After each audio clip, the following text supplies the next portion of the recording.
All right. Well, hello and welcome to Ludic Skies. Hey, everybody. I am your host Kronos, joined by my co-host and brother Hyperion, Yeah, hi. Happy to be here. and we kind of just made this podcast as an excuse to get together and talk about games because I don't know. I feel like video games have really kind of created a lot of my worldview and are honestly just the coolest art form or art medium out there. So yeah. Yeah, totally agree. I mean, we both kids of the 90s, and so we grew up with consoles in the house. And yeah, video games have been pretty important for us. And so I don't know, I think we're excited to recreate sort of that couch co-op experience while we hang out and talk about games. Yeah, couldn't have said it better myself. So, for today's episode, uh, we're just gonna kind of go through, and we've both got a list of kind of 15 games that are not necessarily our favorite games of all time, or not even the greatest games of all time, but just, games that either meant something to us or have some sort of significant meaning to either of us, I guess. Yeah, definitely. There'll certainly be some pretty conspicuous absences. But yeah, we're not really going for that. We're just, games that were important for us and that have, you know, shaped the way that we think about games. I think we're just excited to talk about them. All right. Would you like to start us off there with? Sure. I don't know if we want to go top to bottom or bottom to top in Yeah, terms good of your question. picks, but Yeah, let's start with some of our favorites and work down. okay. Um, and this isn't an in-depth treatment of anything. This is just sort of this is a game I liked, and I'm excited to talk about it. So Crow was saying that we each picked 15 games, and we just broke them into tiers: top tier, bottom tier, and then some honorable mentions. And so I guess to start things out in my top tier, first game is going to be Link to the Past. I Classic. think pretty obvious choice, but this is a game that probably one of the very first games I ever played on the Super Nintendo, and man, it was just an incredible experience. Uh, there's really a ton that I could say about the game, but it won't do it justice without an hour-long episode just talking about it. But in short, I think it's an incredible adventure. I mean, they've really created this timeless, art style, music, and it's an adventure every time. I remember that my game file would always get corrupted as I was a kid. Yeah. I'd always, make it like 5 or 6 dungeons in, and then, something would happen. I'd have to start over, and I didn't even mind because it was so fun and so encapsulating. It just really was an awesome game. And so I think that would be my first from the top tier list. Yeah, I mean, it is kind of. I feel like when Breath of the Wild came out, everybody was saying like, "Oh yeah, the original Zelda had the formula, and we need to kind of go back to that, and that's why it's open world and blah blah blah." And I was always kind of like, "Nah, well, I feel like A Link to the Past really was the creator of the Zelda formula." I think so too. I mean, there was the original NES game, which is great, but I think Link to the Past really stands out to a lot of people as like the classic game that, like you said, is the first time the Master Sword made an appearance. Really, some of the classic music. It really just set the stage for all the fun Zelda games that followed. So totally agree. And I mean, I feel like Ocarina of Time, not to rain on anyone's parade. Ocarina of Time is a masterpiece, but it really is just A Link to the Past in 3D, right? Like it's still that perfect layout that was created, but just in this 3D format.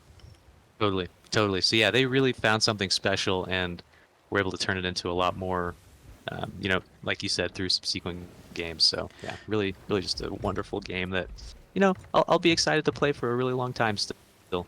I also just wanted to interject really quickly that also to condemn my shame and guilt, but I've never actually beaten A Link to the Past for the exact reason that you mentioned. Is our Super Nintendo cartridge has like a super dodgy battery, and I just it's I don't know. I've never gone back to fix it, but I've Yeah, played it's through it like 3 times up to the 6th or 7th temple, and I've never actually beaten A Link to the yeah. I Past. mean, and you get the gist with that, right? Same thing. I don't think I ever actually finished it until maybe I can't say that, but yeah, it's an excellent game. A lot of replayability and just very fun. You talked about it, Definite classic. but yeah, absolutely. So I guess jump on to game number two. And so our house was a big Nintendo household, so you'll probably see a This is true. bias to Nintendo games over some of these that we played growing up. We didn't have an Xbox, and so this game, however, is not a Nintendo exclusive. The next one on the top tier list for me is going to be The Return of the King, which I played on Oh, GameCube. And man, I could talk your ear off about this game. This game is awesome, dude. Uh, I think it came at a really important time. There'd been, the movies came out and each movie got a game, and the first two games just really weren't very good. And I think Return of the King came along and really blew people out of the water, and it was just so much fun. Um, a big part of video games for me is the social experience. I really like the excuse of being forced to sit down with someone and you talk about the game, you talk about other things, but it's just an excuse to be together, but also enjoy something really unique and fun. And the couch co-op in Return of the King was like unparalleled for me. It's so much fun it's true. adventuring. Yeah, as these different characters from Middle Earth, there's the three different storylines that you get to follow through. Either it's Gandalf or Aragorn or the Hobbits, and they just really did a good job of making a game that was based on a movie, but still felt like its own thing. Uh, and and they just did such a good job of having the combat that you as like a teen or preteen boy wanted, right? You just mash A bunch of times and destroy a Kill a bunch of bunch of orcs, orcs. Yep. and it's super satisfying. You can make it more complex by doing combos. There's lots of really good environment interaction, which I always thought was fun, finding new ways to kill stuff.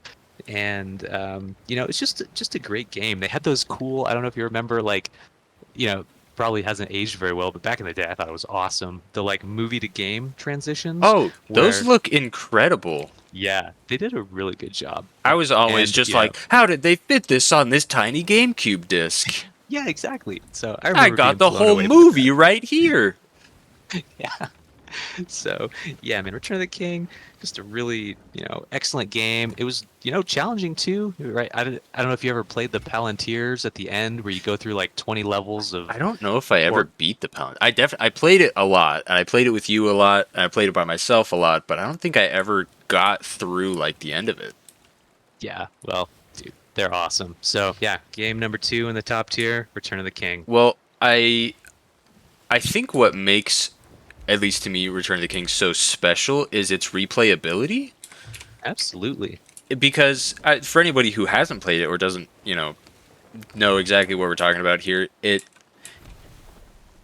you play through a lot of sections of the movie, and for like the first playthrough, you play through as the characters of that you know particular scene. So like when you're fighting Shelob, you're Sam and Frodo, and once you beat it, you can go back with like other characters, and so then you can come back as Gandalf and beat up Shelob, or Yeah, and Gandalf gets out of control powerful and towards his end game. yes, there's also like weapon progression, and so like the top tier Gandalf basically just blasts these enormous like fireballs out of his staff and just obliterates everything. But you have to like work for it. And so I think just being able to replay all these missions but as different characters and with different upgrades and saying like, "Oh, I just bought this cool sword for Aragon," and there was a bunch of combos that you could memorize and you could buy more combos.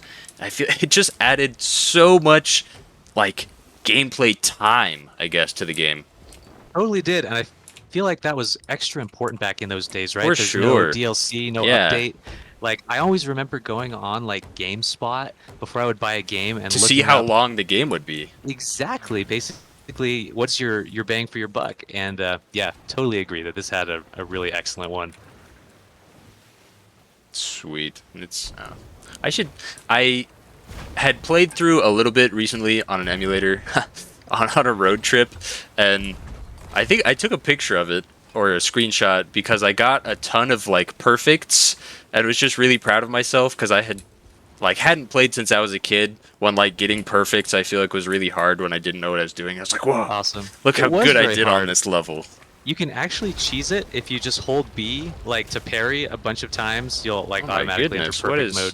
this? Yeah, we're getting attacked by a couple Skeleton ships here. ship is going crazy. So yeah, Return of the King, man, awesome game. I Uh, agree.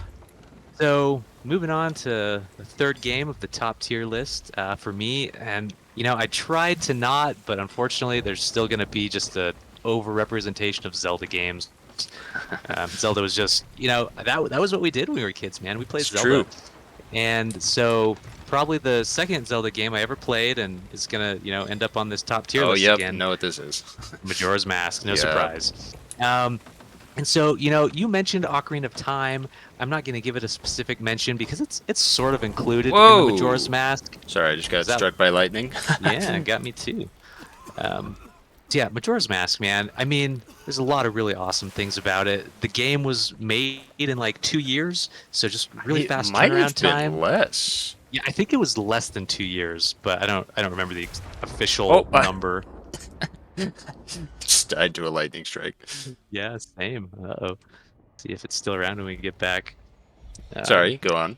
yeah, Majora's Mask, man. I think, Ocarina of Time did a lot of things really, really well, and it was super fun. And I think, this might be an artifact of that I played Majora's Mask first, but that 3D mechanic I just thought was so innovative and such an interesting way of adding pressure and suspense and making you really feel responsible for the outcome of what happened in Termina. It And really so, is. yeah. So, and it also, it was kind of a unique way of really forcing you to get like intimately familiar with everybody's daily routine, right? Things would happen at specific times, and I'm sure we could do an entire episode about morality and choice in Majora's Mask. Absolutely. But yeah, it brought up a lot of interesting questions. Like, if you're in Clocktown around midnight on the first day, do you go out of your way to save that old Save the lady? old lady. Yeah, And if and you beat the game without doing that in your current run through, like, does it matter if you helped her before because she's not being helped this time? I guess. Like, I don't know. Very totally, interesting. totally. And yeah, I've always wanted to do a gameplay where I try to like, rush through and do all of the critical things, like help all the people that you have to, so that, like you said, when you finish the final, you break the 3-day cycle, everybody's You've okay. you've saved as many people as you can. Yeah, yeah. I think And Majora's Mask. Sorry, you oh, no, go ahead.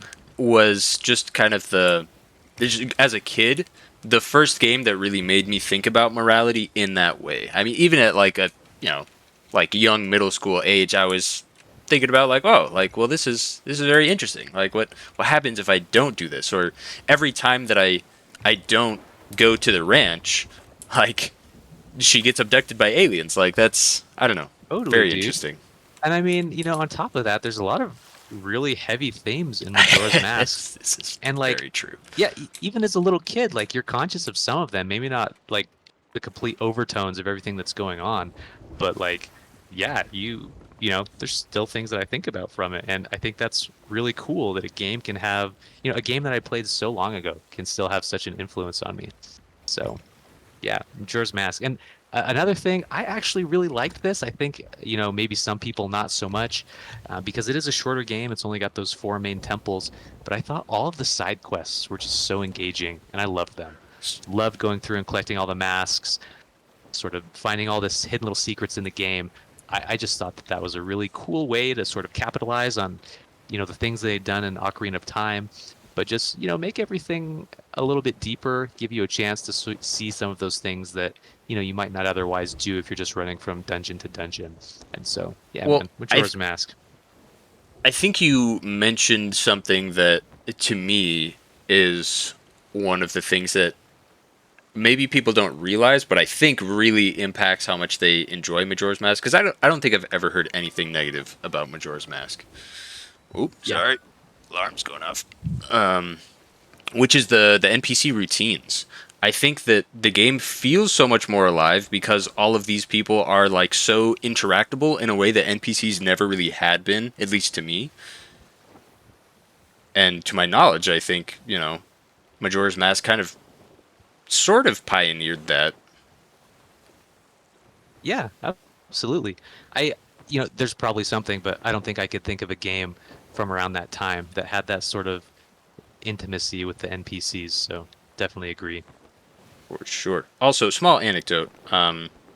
I've never played all the way through it, but that kind of morality question is kind of one of the main pieces of gameplay in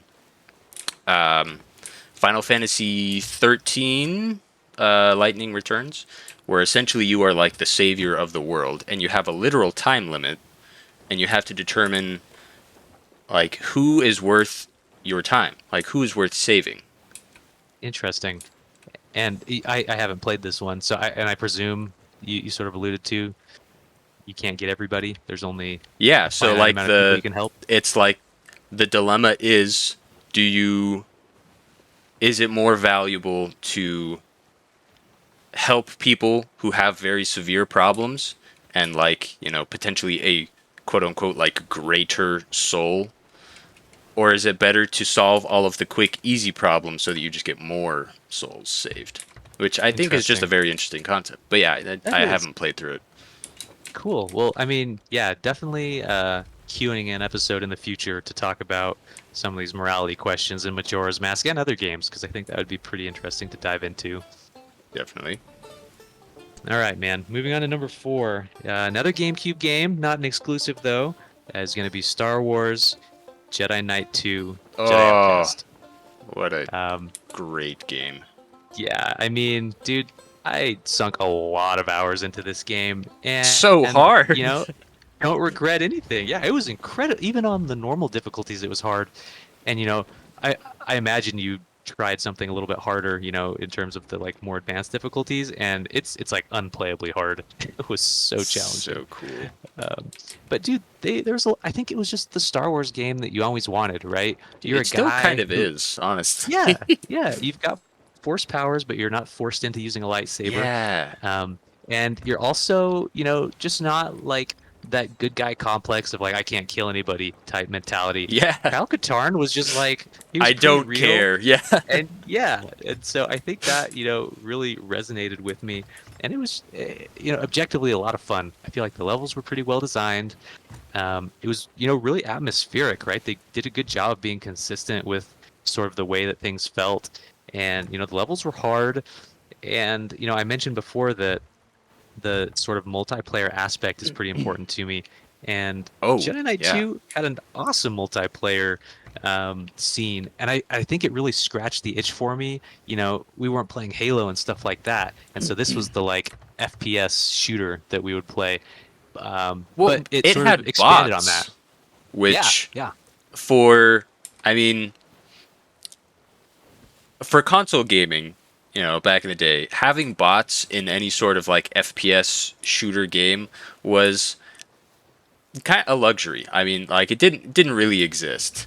So to just be able to hop in either by yourself or just with one friend and have a battle of like, I mean, they got pretty big. I mean, I want to say like 16 versus 16 like bots of yeah. I don't like remember the numbers, but you're deathmatch or right. They were capture the big battles. flag. Yeah, which is really impressive actually.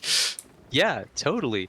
And some people complain about the gunplay. Like, yes, it's not like the most amazing, but it's more than made up for with your lightsaber and force abilities, which are just so much fun. I think they did a really excellent job with that. And one thing about the force powers, that's a gaming experience that I will never forget, is when you're, going through that temple and you're unlocking your force Oh, powers. They just made it feel so cool. It was the like, when you're a little kid and you want to be a Jedi and you're like, solving trying to puzzles, unlocking force exactly. powers. Yeah. And so that still sticks with me. I thought that was just a really cool moment from the game. That it's really short, and I don't think it was supposed to be a huge focal point, but for me it was. So yeah, if you haven't played Jedi Knight 2, Jedi Outcast, would strongly recommend. So a few things. One, growing up, just off this last point about kind of the Jedi Temple, is me and Hype had a dedicated save load file at the Jedi Temple so that we could always go back and replay through it because we only Yeah, had so many save slots and we're like we need one for the Jedi Temple because it's so cool. And as a kid, I would honestly just go back, listen to the music, and play through the trials over and over and over. I thought it Yeah, was so totally. fun. Totally. And this might be outside of the scope of this, but I remember in the, episode 7, the first of the newest Star Wars movies, Hmm. at the very end, she's on that like island in Ireland and like, it plays the same music. And I feel like it was just such a missed opportunity to really Yes, to play yeah, original like Star Wars music. yeah. And just like, Yeah, I don't know. It, I agree. it, it was a really cool moment from the game. So yeah, man, Jedi Knight 2. Okay, so I guess I'm on number 5 now, and Big I'm sorry. five. Back to Zelda. Would be remiss if I didn't mention Wind Waker, um, which was just a game that I sunk a lot of hours to in middle school. Um, where to start? Wind Waker. I think it came at a time when people were expecting a more serious Zelda game, because I think it was the first GameCube Zelda game, and so coming off the Was heels indeed. of Ocarina of Time, and well, yeah, and I remember people being pretty upset about the cell shading, and Hmm. even when I first saw, it, I was like, oh yeah, is this what we really A want? little kiddie But game, yeah. yeah, but being instantly hooked, I mean, they just made it work. And, you know, this isn't a true open world game, but it was my like first experience with something that felt open world, just that Like it freedom to kind sail of around. is. Yeah, I mean, they restrict you to where you could go for a while. Um, but yeah, just the freedom to sail the sea and explore and really, feel that sense of adventure. I thought that was really captivating as a kid, and even now, I've replayed it recently, and I feel like it holds up really well. And I think one thing that Zelda games do very well that's, actually quite challenging to do is Oh, make games a little that are far away. fun for kids and for and humans, kids and Nice. adults. Yeah, So, I agree. yeah, Nintendo. and I think even now, that's like that's always been Nintendo's MO, right? Is the family friendly, do all of the above, kid friendly, but also like have something there for the adults too. yeah, and so like when I replayed it recently, it wasn't very hard, I don't know if I even died, but like it was still fun. It was still, that Zelda, the puzzles, the combat, the things that you expect, they sort of nailed it all there. And speaking of combat, one thing that I really remember from it was sort of the choreographed combat, Mm, in that the like A press. yeah, every time you hit it, it would sort of the camera would move, it would maybe zoom in a little bit, and there would be matching music, and I just thought that was a really like satisfying thing. Some games sort of nail that like satisfaction factor, if that makes sense, and I thought Wind Waker did a really good Well, job I of that. think one of the reasons that worked so well is if you've never played Wind Waker before, the combat music essentially syncs up to your fight. So to almost essentially the beat of the music, you will get like an A press to do like a cool move while you're fighting people, and Yeah. it just feels really fun. Yeah, and there's going to be other Zelda games that I imagine we'll talk about today that do a similar thing, and yeah, I just thought it was really excellent. Um, and they give you all kinds of side quests that you can make as detailed or as Oh, that's non-detailed as you true. want, like The with the figurines. I'd You never know, ever completed the figurine quest. yeah, I didn't either. I always meant to, but then So it just hard. took so long. But for those completionists, that's there. Well, and But again, I mean, it was.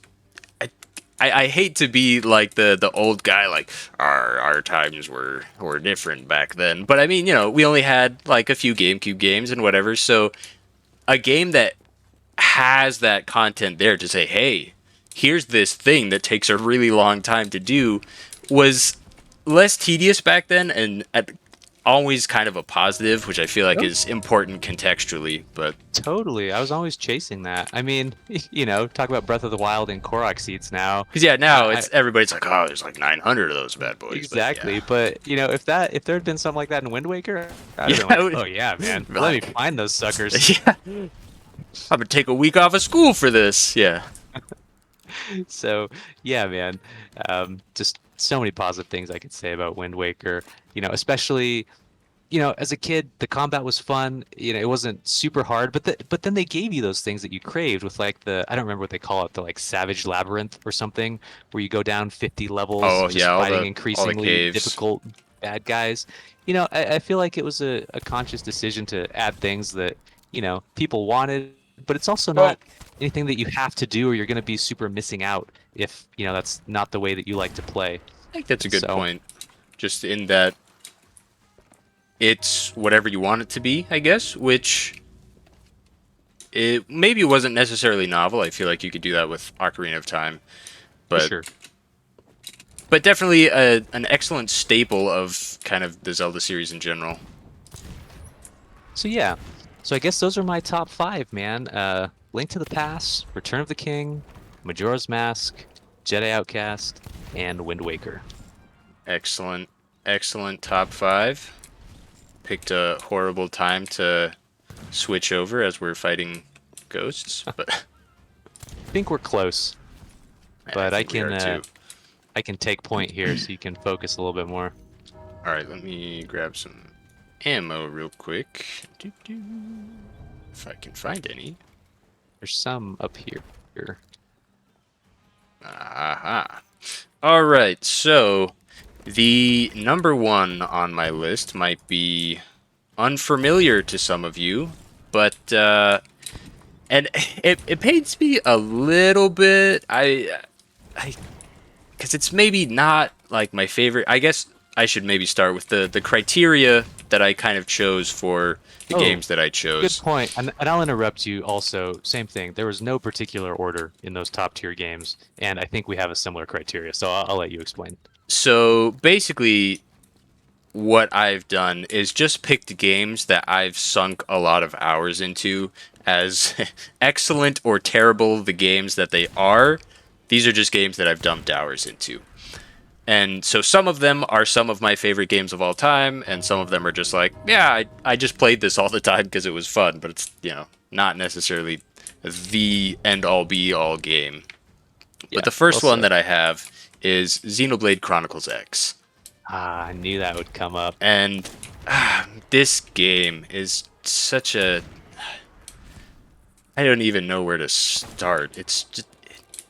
So, for anyone who doesn't know, the Xenoblade series kind of kicked off on the Wii. It was kind of a weird swan song on the Wii, kind of the very late end of the console generation, and it was massive. It was enormous, but it was exclusively in Japan, and then people whined about it enough, and it got a full kind of release to the United States.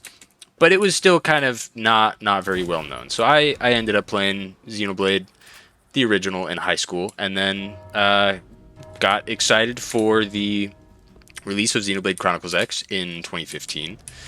And I remember picking it up, and it just devoured me. It just there's so much content. It was just this enormous open world. I think it's like 400 square kilometers, and it was on the Wii U at the time, and it looked gorgeous despite the Wii U being really underpowered. And just the world is so full of content, and it's kind of has this kind of hard sci-fi like aesthetic to it, but there's also like mystical stuff and aliens, and the ground combat is just phenomenal. It is so hectic and goofy, but so fun. And there's just too much to get into. And I replayed it recently, and it just it just took me. I was just gone, and I for that reason, I guess it's the top on my list because it just has never failed to captivate me. And the second time that I played through it, it was even worse. It just took hold and would not let go. And I cannot say enough praise about it. I know I haven't really said anything about what it is, but I mean, if you're into emulation, wink, wink, nod, nod, uh, definitely I would give it a try. Or if you have a Wii U or want to pick up a secondhand Wii U, I I can't say enough good about Xenoblade Chronicles X. It really is just a fantastic, fantastic game. Yeah, to my everlasting shame, I have not played Xenoblade. I have every intention to, and I really hope to someday soon. But, you know, I've always heard about how highly you regard this game.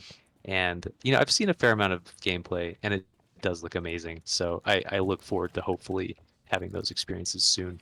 I mean, hopefully one day maybe they will port it to the Switch.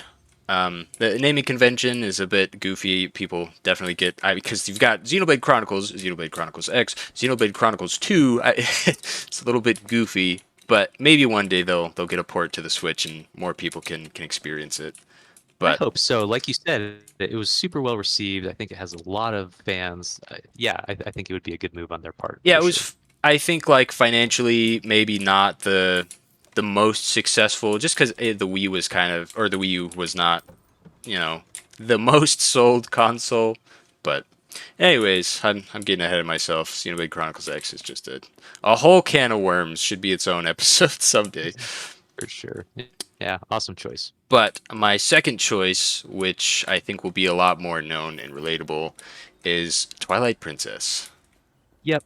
And I'll confess that this 100% would have been on my top tier list, but I knew that it You, would you, show up you on knew yours, and then we you're talk like about didn't it. want the double. Exactly. I already had three Zelda games.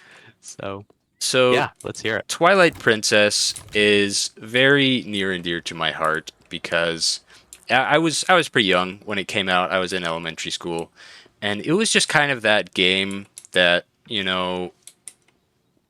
was, I hesitate to use the term like coming of age, but I mean it kind of was. It was kind of as I was understanding my views of the world and me in the world.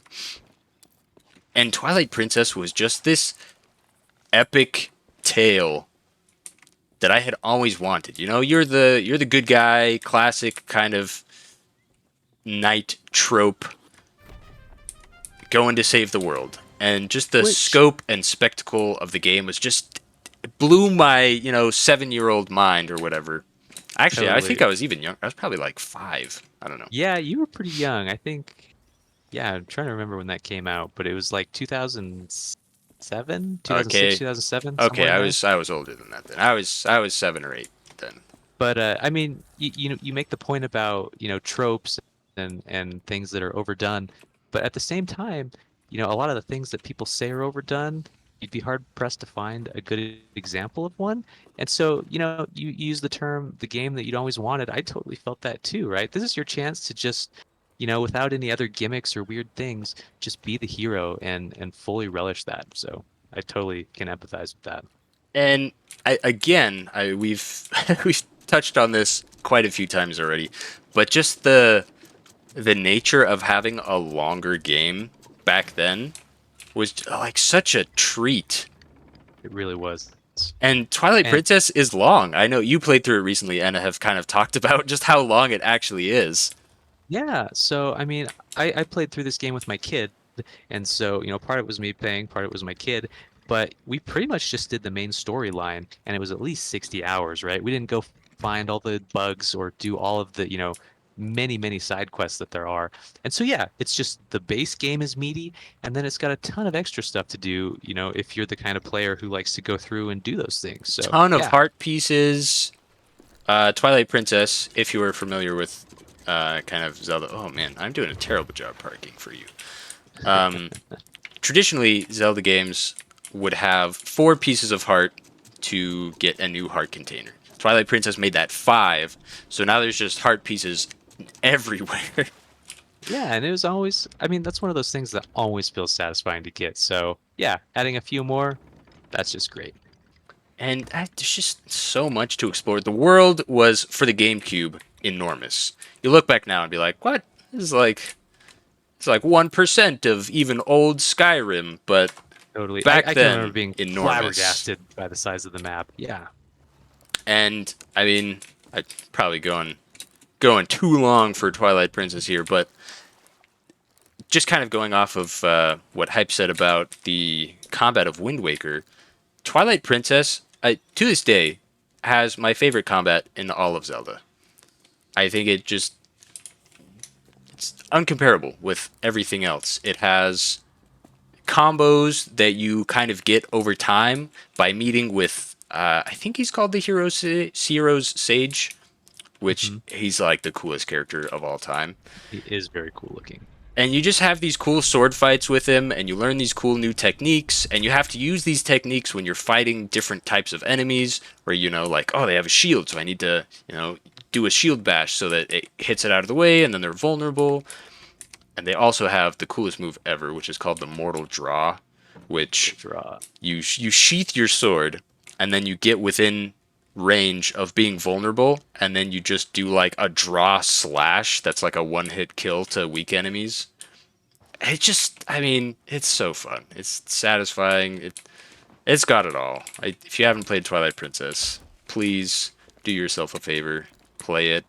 I non-sarcastically, I think I have probably played through it like 11 plus times, Nice. which I am proud of. So, It's a great game. And I mean, a lot of these games that were important to us, especially, we've talked about a lot of the ones that we played as kids, sort of the age that you are when it comes out. And, also its position in the chronology is really important.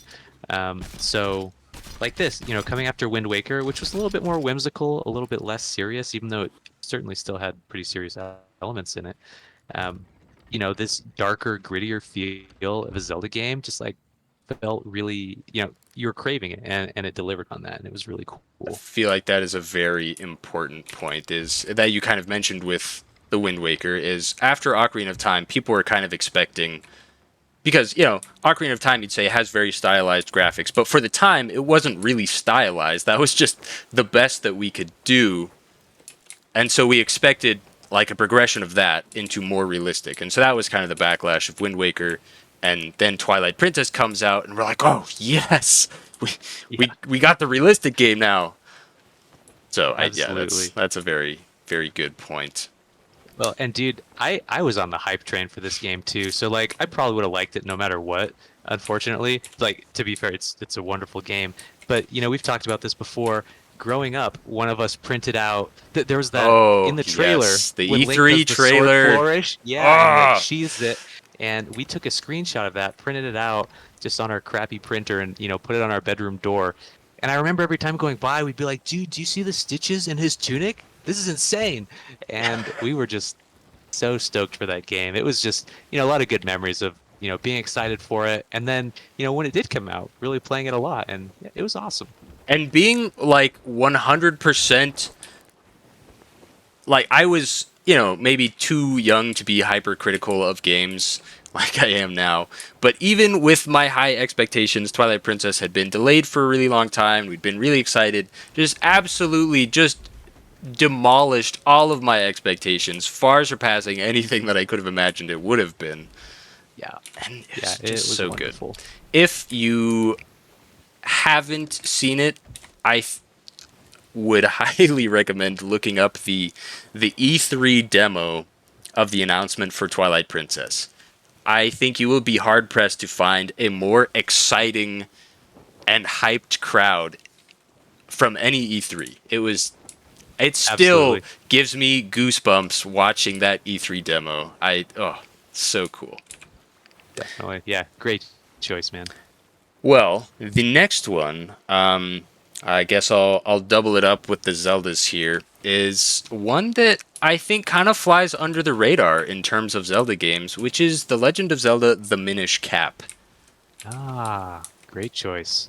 And this was kind of another one that I have kind of some fond childhood memories of it being released and me and Hype not having any money and our mom kind of buying it for us and No, no, no, just no, being no. so excited. She put us to work for it. I remember Oh, that. oh, all right. I remember she hid it. My memory is just that she hid it somewhere, and we tried to steal it, and she got mad.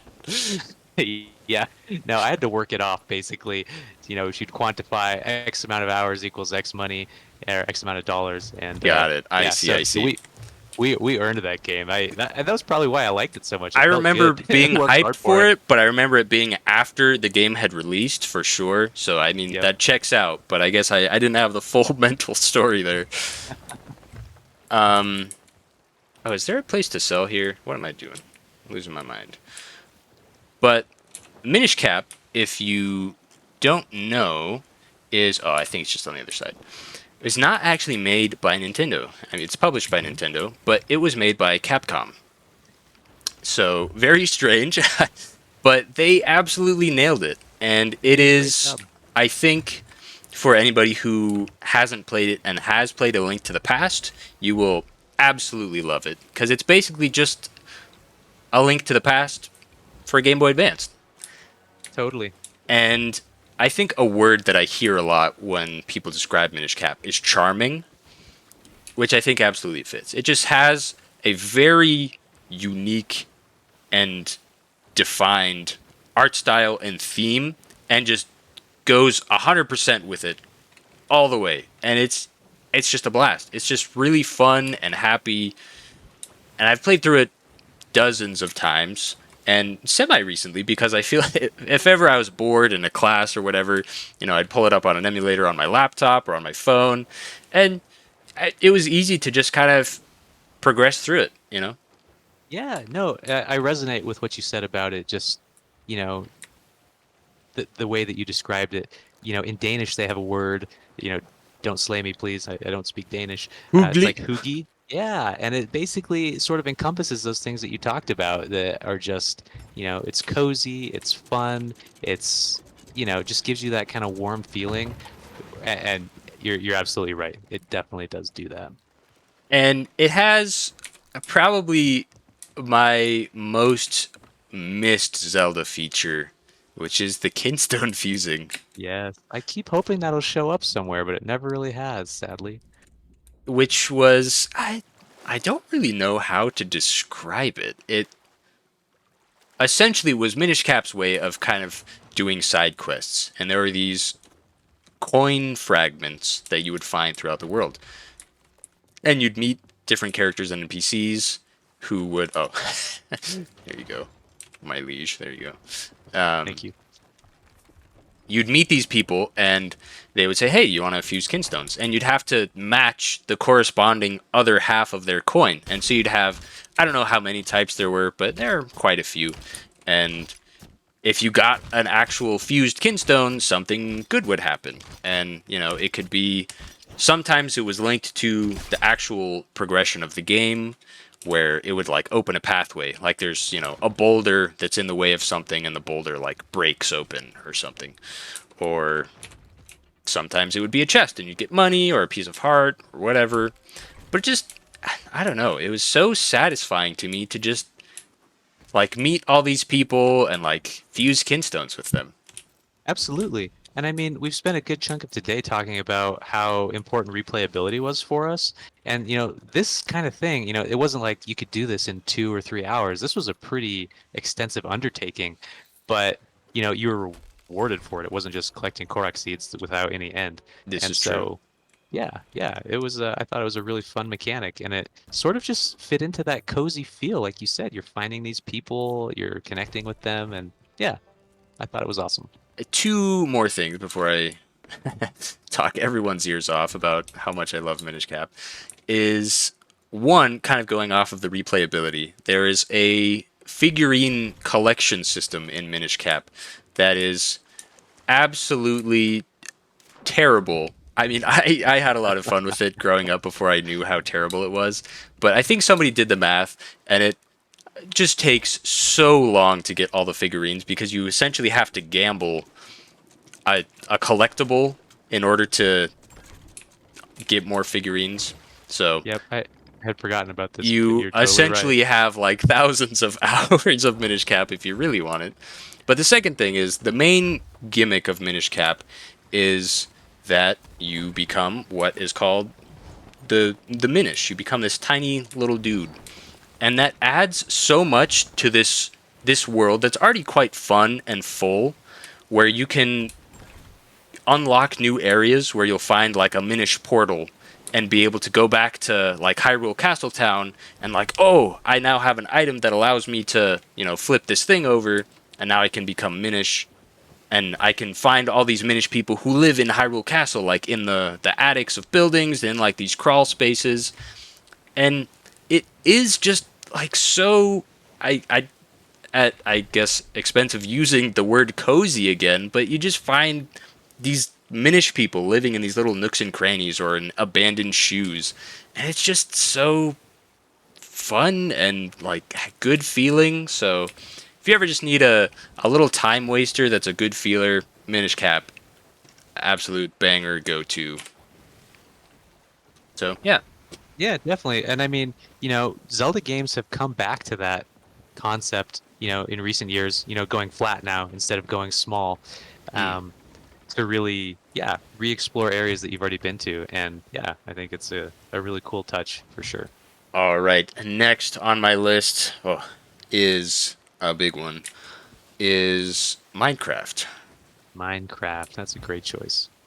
Minecraft came out when I would say the two most games that probably have affected me the most and shaped me the most are Twilight Princess and Minecraft, being as non exaggerated as I can possibly be. And it was like Twilight Princess was what I would play at home by myself, and Minecraft was really that game that kind of brought me into gaming with friends and, online with other people. And it just kind of redefined what I thought gaming was or could be, and also just kind of was, I don't know, created its own genre as well as creating other genres of games. I feel like right now we're kind of on the downtrend of battle royale games, but battle royales, if you didn't know, were kind of pioneered in Minecraft, as well as the Arma series. But there was a game mode or kind of a mini game in Minecraft called the Hunger Games, and it was based on the Hunger Games books and movies, where everybody would start in a circle, and there would be a bunch of chests in the middle with good gear, and then it was just a fight to the death. And you could go and scavenge for gear and craft gear, or just try to kill people and steal their stuff, and it was great fun. Yeah, that's awesome. I've definitely played a lot of Minecraft, not as much as Crow here, but and I was sort of late to it, right? I didn't play it back when it first came out, but the fact that it still has as strong of a following as it does today, still has as many people playing it, and as you sort of mentioned, the ability that you have to literally do anything, I think is so cool. I know we've had, the conversations like, you know, you're on a desert island, what Yep. games can you bring? And Minecraft is a super solid contender just because it's basically like bringing infinite games, if you're creative enough to Yeah. implement them. And so, from a technical standpoint, I think it was a pretty big achievement. And yeah, just it's pure and unfiltered creativity. I guess, filtered by blocks, but the fact you can really do almost anything that you can imagine is such a testament to what a great game it is. Yeah, it literally is whatever game you want it to be, which, it maybe is not your thing, but I feel like even if it's not your thing, there's probably something that you could find within Minecraft that is appealing and engaging to you. Absolutely. So, Yeah, I awesome mean, choice. I I don't know how much more I could say about it, but it's definitely, I feel like, for anyone who, or I guess, in today's day, Minecraft I feel like is really beloved and talked about out of nostalgia. Like a lot of people grew up in kind of their high school or middle school days playing Minecraft, and now look back on it on like, yeah, I used to play it with my friends and it's so great. But I think a lot of people who either didn't have that experiences, or some of the people who do have those experiences, kind of just see Minecraft as like a kid's game now. 'Cause, like, it definitely is.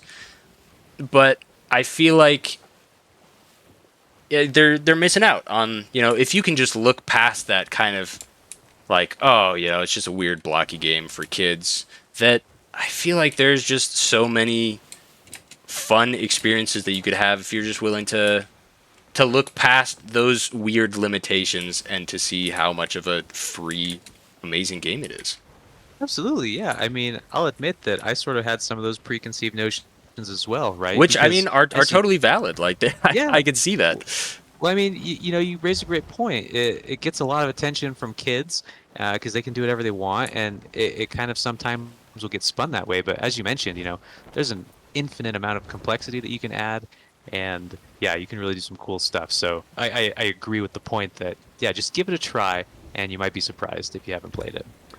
All right, moving on to my last one on the list. This is actually the one that I am the most conflicted about having here, and there's maybe some recency bias, but is Bloodborne. Bloodborne. Wow. Okay. Yeah.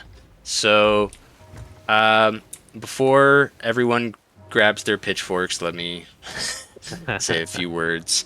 I am not the biggest fan of the Souls series.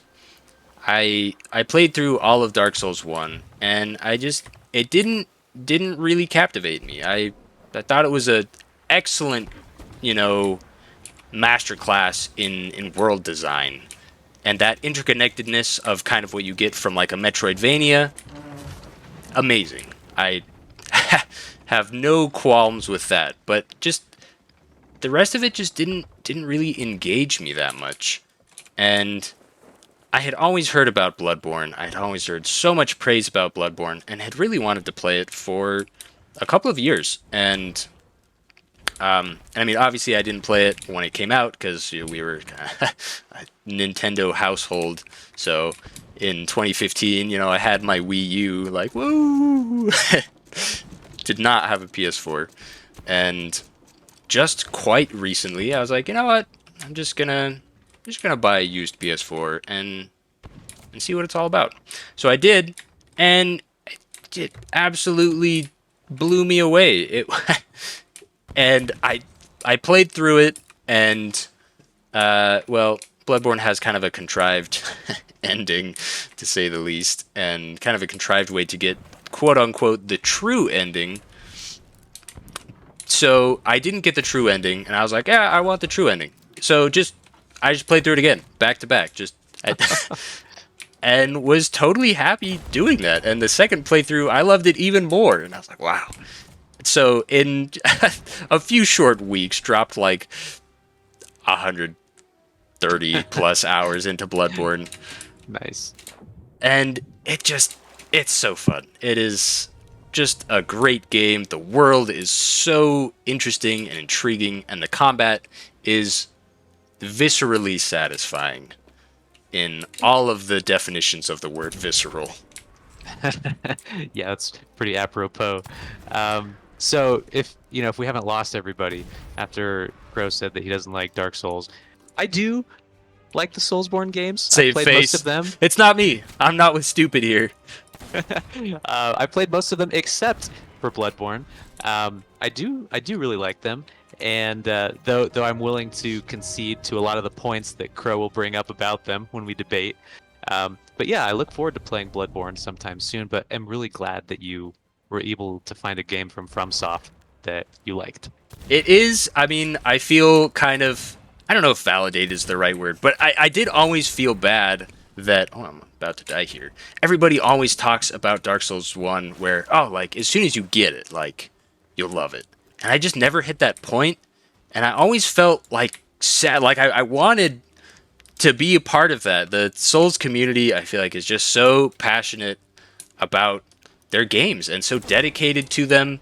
And I wanted to be part of that, but just could never really get into Dark Souls 1.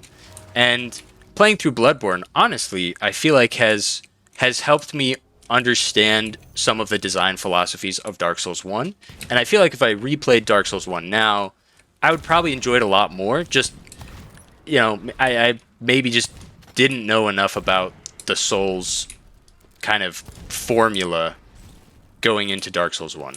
And That having makes gone through sense. Bloodborne 2.5 times now, that I feel like I could understand it a bit better and have more fun with it. Yeah, Yeah, I was lucky enough to have a good friend sort of hold my hand through the first Dark Souls, which I feel was very helpful. Otherwise, I might have had a similar experience to you. So, yeah, I would be interested to hear your thoughts if you do ever go back and play it. I guess the if you haven't played Bloodborne or don't know kind of its differences towards Dark Souls, is I would just say that the combat is extremely rewarding to excessive aggressiveness, which I find to just be a lot of fun. And it's not like mindless aggression either. You know, you still have that Dark Souls thoughtfulness of not being greedy. When do I attack? When do I dodge? And it's Yeah, just a lot of fun. you yeah, you do have to be very, very careful in Yeah, Dark Souls, it's as not I'm sure most people know. not So, quite a hack and slash, so I don't want to paint it in that way. But definitely is just a little more quick and rewarding to instead of trading block hit or roll hit. It's more just kind of get in, kill, get out. I appreciate that.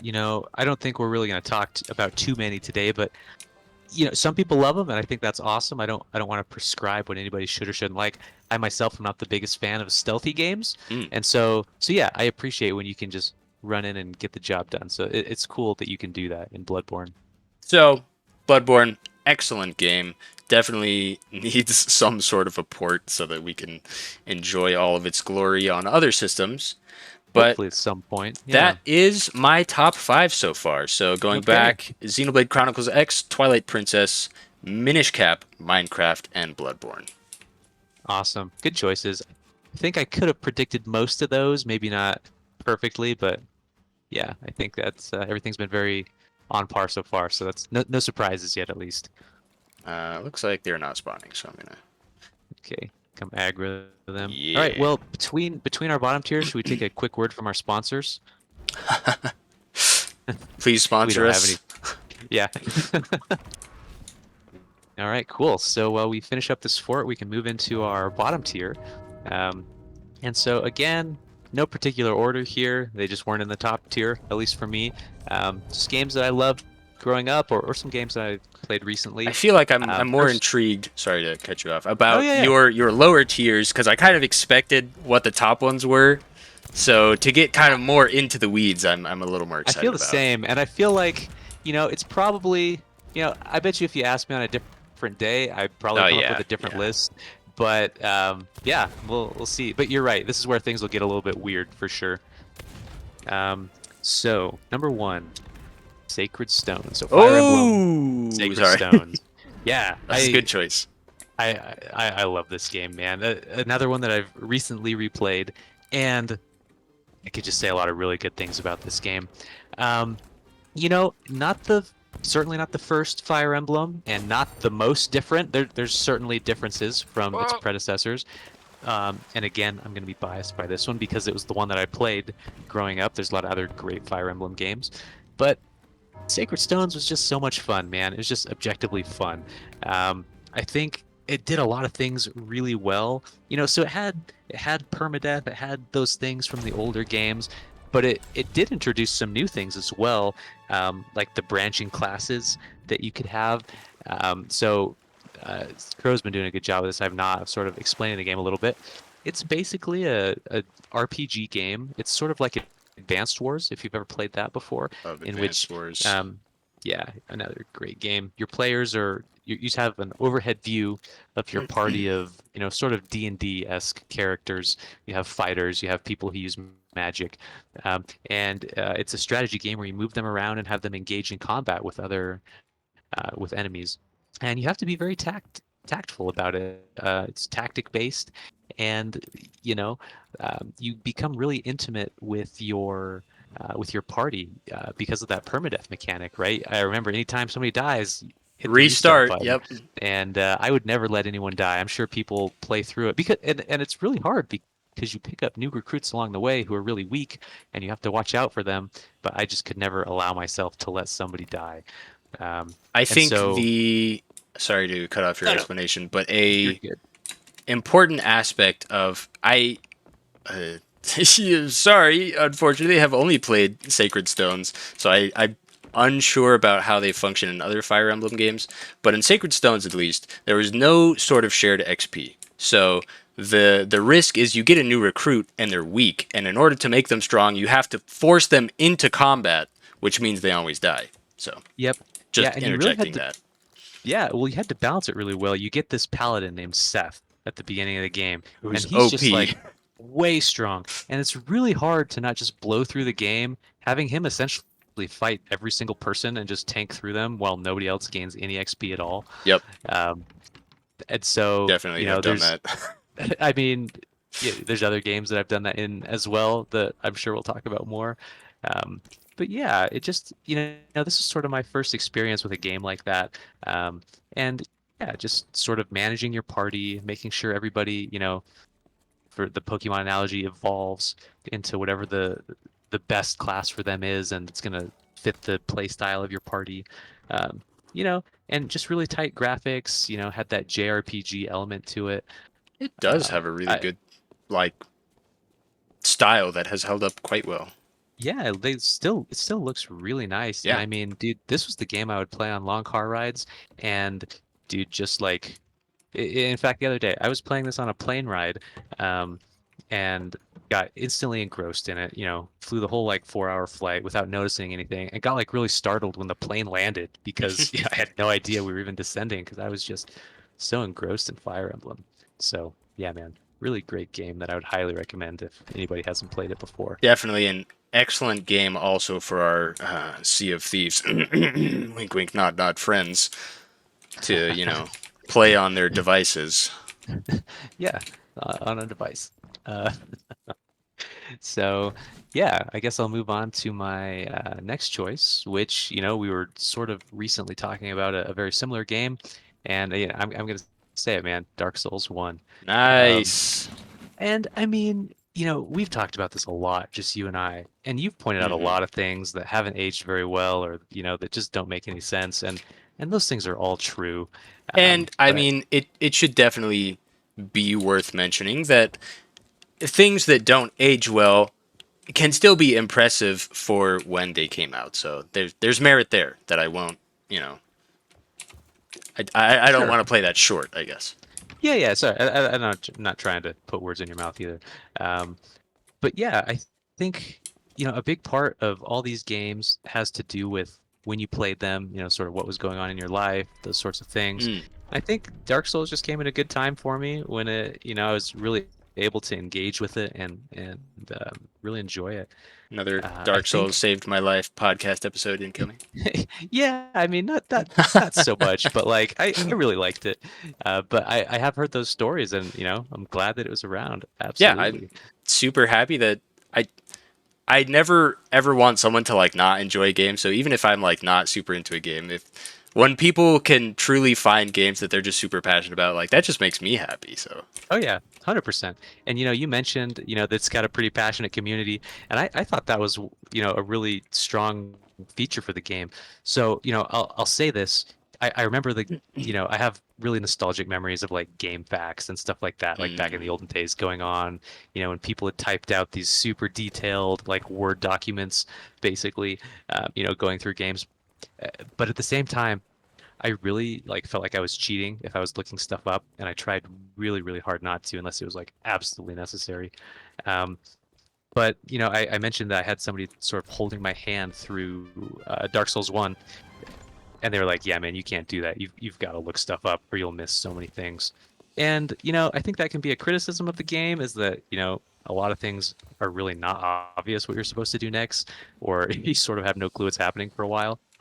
But at the same time, it forced me on to Fextra Life, um, going onto Reddit, seeing what people say about things. And, it was really cool to have a community of people that, were so into something and, a lot of them are willing to help out. There's always the get good guy, and that's, part of the fun. But yeah, I thought that the community aspect of it was really neat.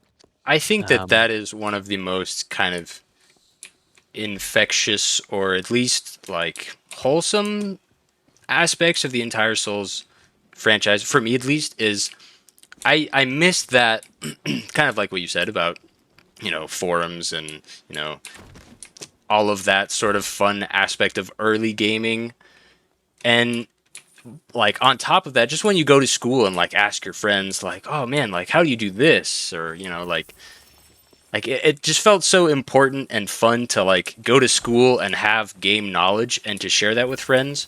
And I feel like Yeah. because the Souls games are so cryptic, that it kind of emulates that in a modern day on like subreddits and stuff, which is really fun.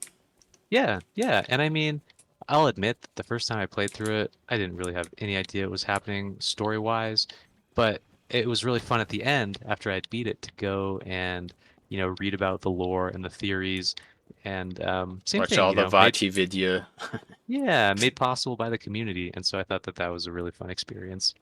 Yeah, And, just there's a lot I could say about and I chose Dark Souls 1. I'm sort of cheating here. I chose different Zelda games, but I'm not going to choose other Souls games just because they do feel like a very logical progression from 1 to 2 to 3 in terms of like quality of life upgrades, some new things that you can do, but it's still, at the core very much feels like Dark Souls. And so uh, I realize I'm sort of cheating there with that. But just a few brief things that I could say about it is, just that like gritty dark fantasy was something that I didn't even know I wanted at first. And as soon as I, got into it, saw how nightmarish some of the things were, I was hooked. I was like, oh, this is cool. And so, really enjoyed that. You mentioned like the connectivity of the world. There's that like vertical aspect of things. I thought that those sort of design elements were really well done. And so yeah, I just, really thoroughly enjoyed Dark Souls. awesome. Okay, so I think what was that, two? So moving on to number three, and this is probably a weird choice. Again, product of our time and sort of what we had at home. But Sonic Adventure 2 Battle on the GameCube. Ooh, I don't think that's Um, weird at all. People love that game. okay, it's a great game, and I mean, I've mentioned multiple times that the multiplayer aspect is important to me, and it had a super fun multiplayer where you could just go race each other. Um, there wasn't a ton there in terms of, you know, different things to do, but you could run around or you could, do the Dude, rail the levels. Chow And Garden okay, is so Chow Garden, yes. I think both of us just had these like life goals of owning Phoenix Chows, and a we dropped a stupid lot of hours missile into it. silo level. Yep, yep. So Metal Harbor, I I still listen to Metal Harbor like probably twice a week, I would just like to say. It's awesome. So that's a whole other thing. The music in the game is phenomenal. Crush 40, it's a pretty underrated band that really, had some standalone albums, I think, but then just made a whole bunch Carries of Sonic all of the music. Sonic games. Yeah. And yeah, so yeah, check them out. But yeah, Metal Harbor, dude.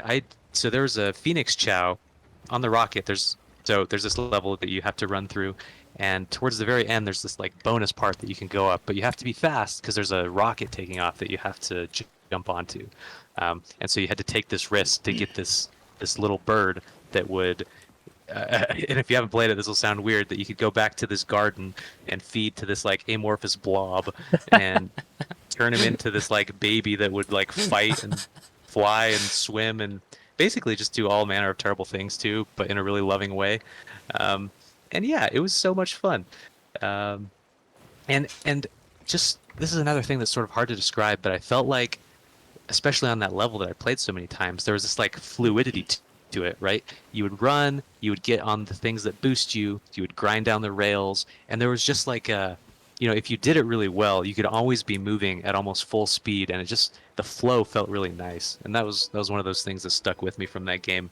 Absolutely, Uh, definitely like free flowing movement based. You're rewarded for kind of Speed and skill. in the way that kind of unrelated, but sort of related. The way that people really love Mirror's Edge is because you find faster ways to do things and it feels better. And it doesn't necessarily like punish you for doing it slower, but it just rewards you by feeling better to do it faster, which is very Yeah, addictive.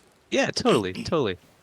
So, I mean, I'll admit that I didn't really like the levels with Knuckles or Tails. I really only liked the Sonic and Shadow levels, but still, put a ton of hours into it. Had really good memories with friends and with you just racing and playing that game. And Yeah, so, yeah, absolutely. Fun definitely fact deserves a spot. I bricked our Wii because of Sonic Adventure 2 Battle. So I don't think you're the only one. I think so. In these chow gardens, you basically just had to let your chows sit for forever, as they would grow up, and you would feed them stuff. So I think a lot of people fried a lot of Game Cubes, just leaving them on for hours and hours So to it grow was their not chows. from that. It was actually, Oh, but okay. it was regarding the chow gardens. I had a friend in elementary school, and he had, we wanted to see each other's chows, and so he brought his GameCube memory cards to school, and then we rode the bus home together, and then we had our memory card slots on the Wii, and so instead of like waiting to actually power down the Wii, we were like, oh, we could just hit the reset button, and if we just swap it really fast, it'll be before it boots. I'm sorry to laugh at you. I hadn't heard this before.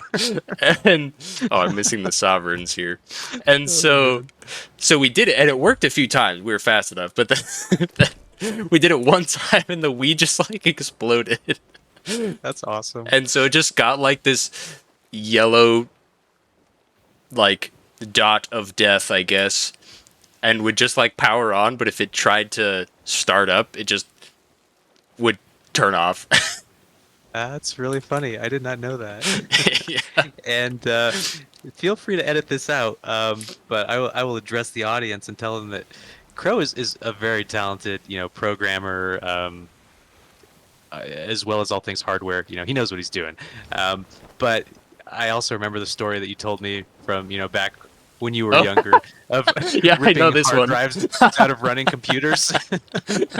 So, Yes, in my uh, my early days of computer knowledge and exploration, I was doing a like old Windows install, and I had to like go, and I couldn't leave the computer running. It like had to be tore down and put away. So I was just like, I don't want it to like half write to it, and it had a quick release like hard drive slot, so I just tore it out of it. Which this is back in the days of like spinning disk drives. goes to Also, we say, should do point out. not Yeah. do that with physical hard drives. It will absolutely destroy the entire hard drive. You will not be able to use it. Don't be me. But it makes for great stories though. So Absolutely. that's Also, awesome. another side anecdote, if I may, is when you were describing the Chow Gardens, have you heard of the it's like a sub channel of Screen Rant pitch meetings? No, not. So he basically this guy, oh, I forgot his name. What is Oh, sorry, I didn't realize you did that. um dang, forgot his name. That's horrible of me. But he basically just like does these skits where he describes movies as like a pitch meeting where there's like the writer and it works as it's down as well. Well, that's awesome. Oh, that's good to know. I'll just put it down then. Um, and so there's like a producer and a writer, and the writer just kind of explains it goofily in terms of like Just as if they were why the pitching it. movie is so weird as you like describe it that way. Yeah. So basically, yeah, a pitch to the producer, and just the way that you were describing the Chow Garden, I thought that could be really funny to just do that with games where you're like, yeah, so I've got like my little Chow thing that's like this weird little ghost seal blob, and I gave it horse hooves so that it could beat up other Chows in this underground karate ring, That sounds like a great episode. but he's Just also my child, and you're just like, what? and I love him dearly, Yeah. but I also feed other Chows to him. yeah, that is I just think that would be yeah, really funny to have like more pitch meetings of goofy stuff from games. totally. Yeah, and specifically the chows. The more you think about it, the weirder it gets. So There's like the Chow good. kindergarten, there's Chow heaven and Chow hell. You're like, I need to Yeah. expose him to villain so that he goes to hell. Yeah, yeah, totally. That's how you would make them evil. Is you Oh, it's only like, so or funny. so if you were a good guy, you had to be You really had to mean to abuse them, it, yeah. You would throw or it. yeah, or if you're a bad guy, you would be nice to it, and then vice versa if you wanted it to be good. It was pretty messed up. Uh, Sorry, All I just right, wanted to mention that. that was excellent. Okay, number 4. So this is back in the days of our Super Nintendo system. Do you have any guesses? Mm, This will be the only one from Super Nintendo Okay, or it from could. Nintendo So 64. I But know it has to be either UN Squadron.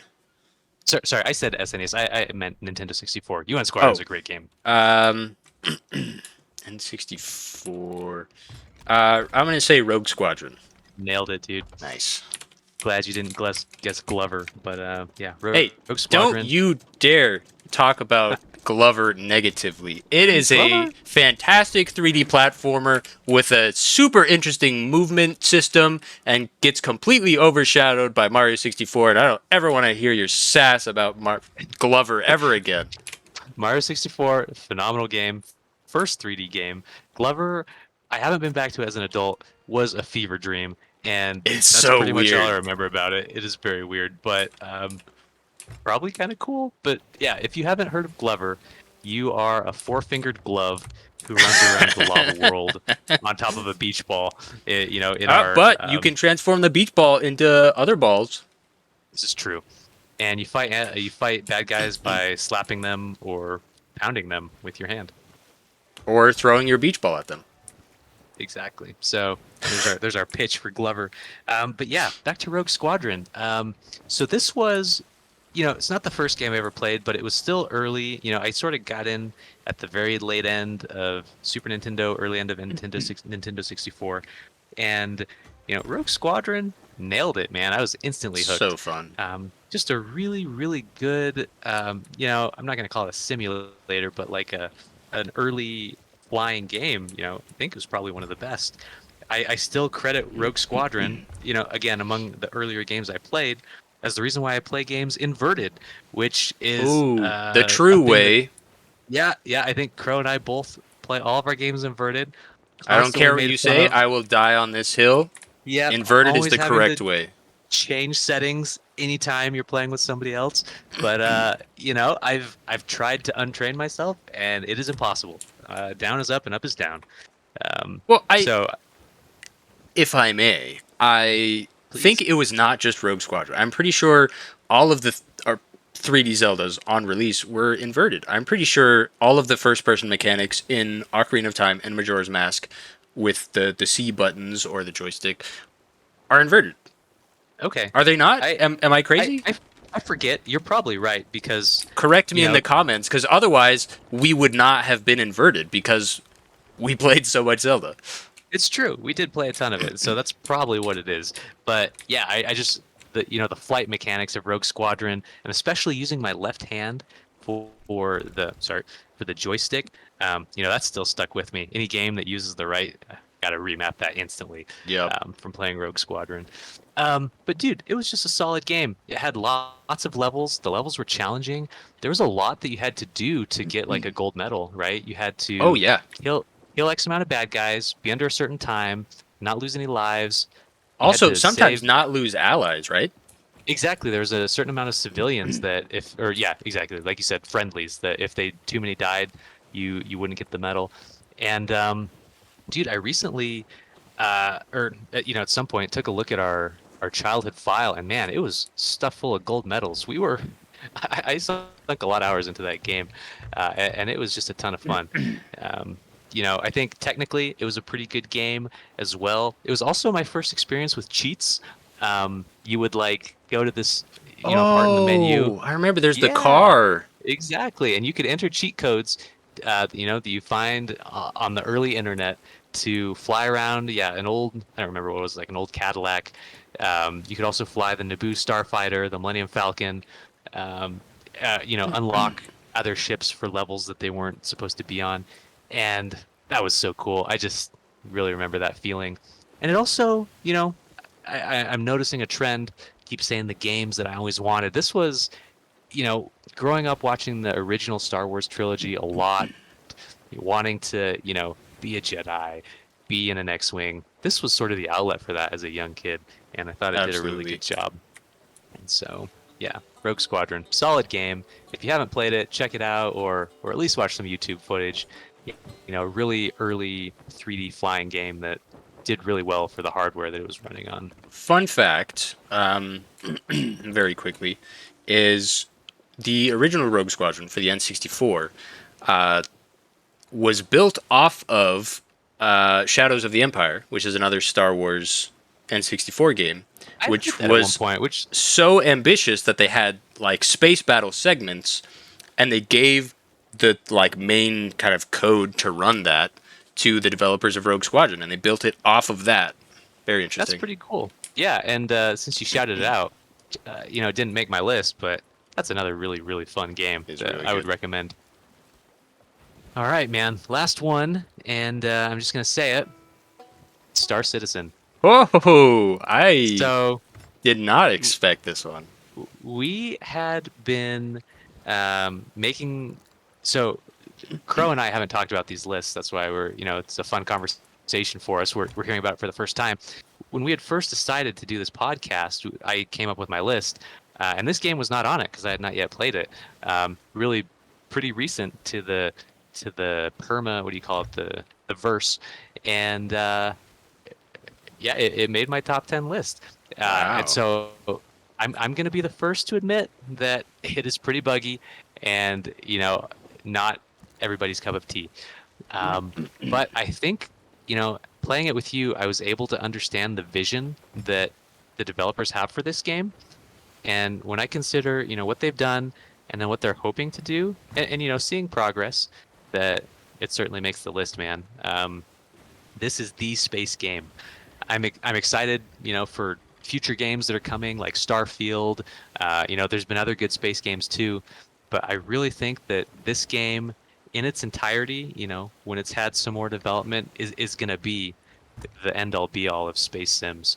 It's already one of the most detailed sims I've ever played.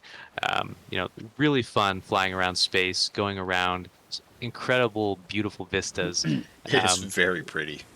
yeah, it was a contender for what we were going to play during this podcast, but I think, the stability became an issue that we were a little bit worried Yep. about.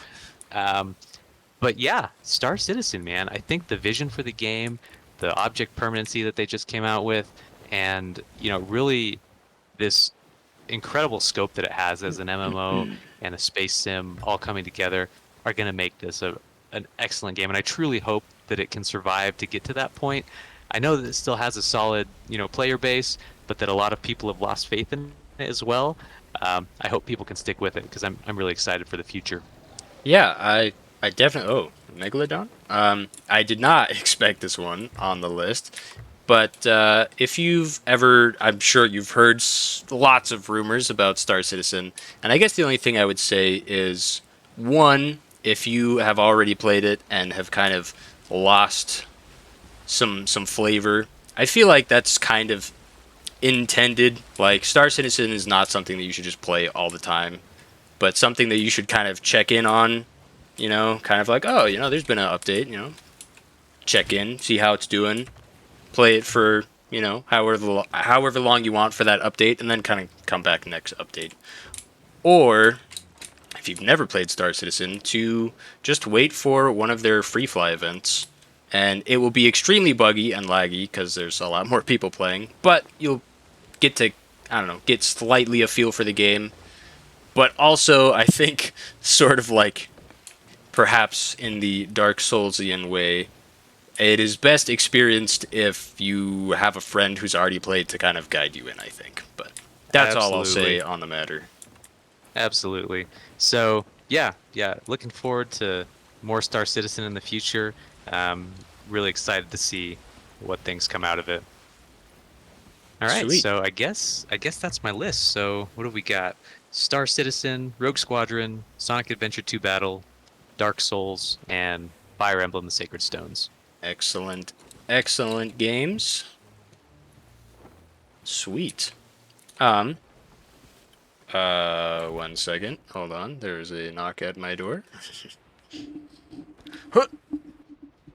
Recent development is a baby bird has fallen into my window well, and I Oh must go no! save it. So, Save him. brief intermission.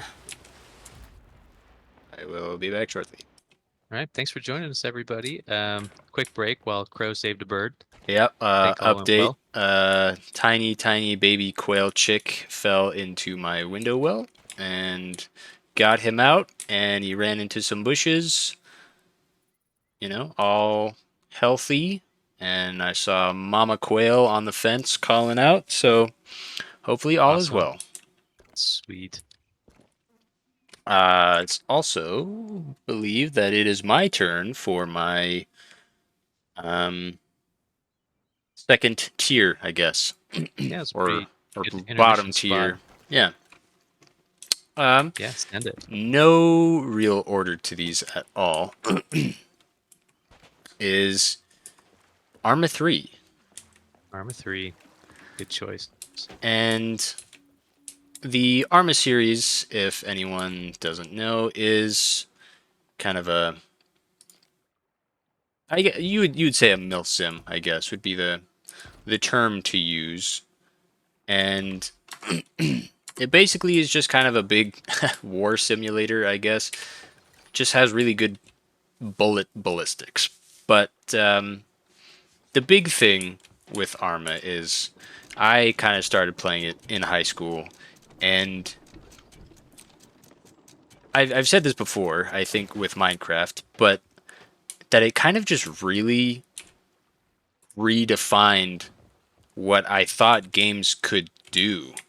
Arma just has so much potential. The modding community is just incredibly talented, and there's just so much that you can do. You can um, the original Players Unknown's Battlegrounds, which is or PUBG, is a very popular, or at least was, battle royale, and Player Unknown is a Arma modder. So he actually created the first. It was called Player Unknown's Battle Royale, and it was a mod for Arma, which functioned the same way that PUBG does, where you all start in a big plane and you skydive out wherever you want on the map, and then a circle shrinks and you fight to the death.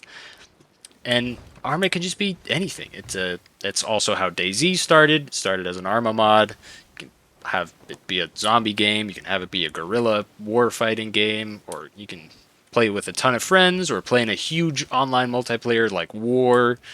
It's just again kind of we talked about these sort of like desert island with a few games type games. Arma just has unlimited content, so it just I I currently is my most played game on Steam. So for that reason, given my criteria of just games that I've spent a ton of time in, I played a lot of. It was called Exile. It was basically DayZ kind of, but in Arma 3. And I would just get in with my friends, and I'd go around and just steal cars, and we'd talk about whatever was going on, and it's just a really fun kind of hangout game, I guess. Yeah, no, that's awesome. Arma's a great game. I feel like, well, some of my earliest memories of Arma were playing with you back when I was playing on Oh, your laptop. a severely underpowered laptop, and it would take us 45 minutes to load into a match, and we'd glitch out pretty quickly afterwards. But it was still fun. You mentioned it's got a really vibrant community, which I think goes a long ways.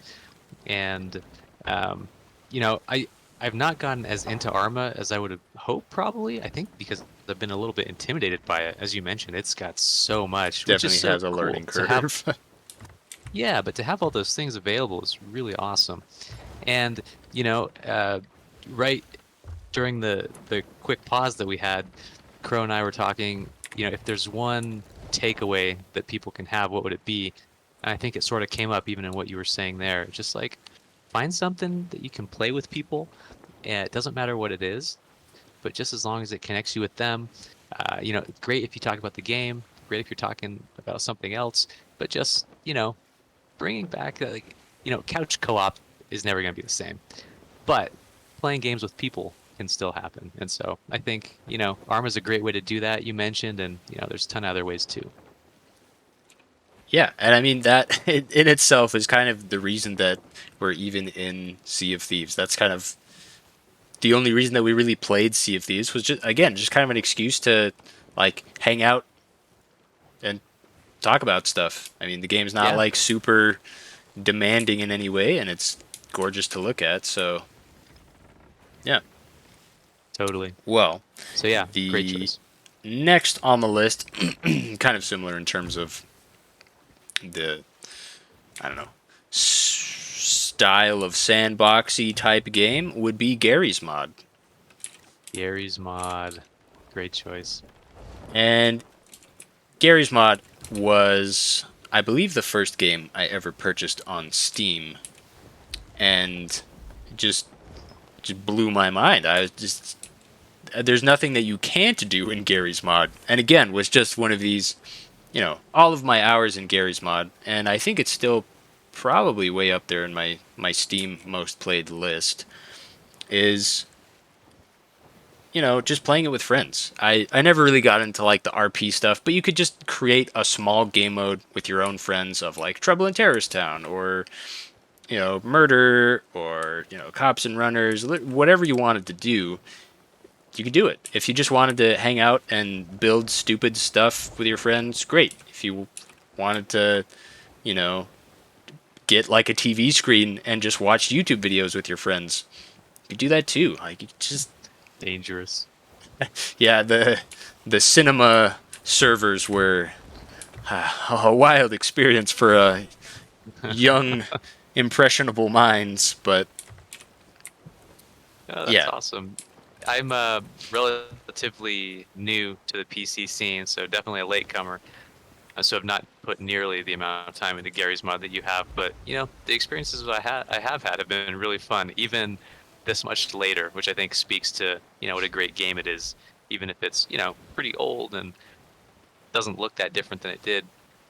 It's still incredibly fun. So excellent choice. yeah. So I mean, it's hard to really kind of dive into what Gary's Mod is. I feel like it almost isn't really anything. Like it's a tool to create other things inside of itself, which is really weird. Yeah, So there's not really a way to explain what Gary's Mod is, but I mean, it's cheap, and I feel like it's always just something that friends can hop into. I mean, like, I I feel like it's still super popular for, YouTubers and groups of people to, do like a round of prop hunt together. And again, I feel like for the same reason that we're doing what we're doing is they just get together and they talk about stuff and they just hang out playing Gary's Mod. So I love that. yeah, that's great. The next on my list is Factorio. Factorio, awesome. And Factorio is a dangerous game. So, story time, I guess. I first got Factorio way, way before it was, it hit its 1.0 release. And, whoa. And I remember I had work that day. I was working as a cook in a sushi restaurant.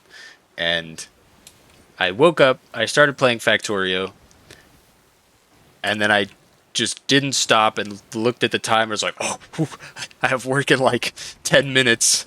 And then just, sprinted, put on my like work clothes and went to work. And I remember as I blinked, I could see these conveyor belts and these inserter arms, which, if you're not familiar, is called the Tetris effect, which is when you hyper focus on something for so long that when you close your eyes, you will like get these like visions of it, which is called the Tetris effect because when they discovered it, it was people playing Tetris and seeing the blocks, which are called tetrominos, like falling on their eyelids.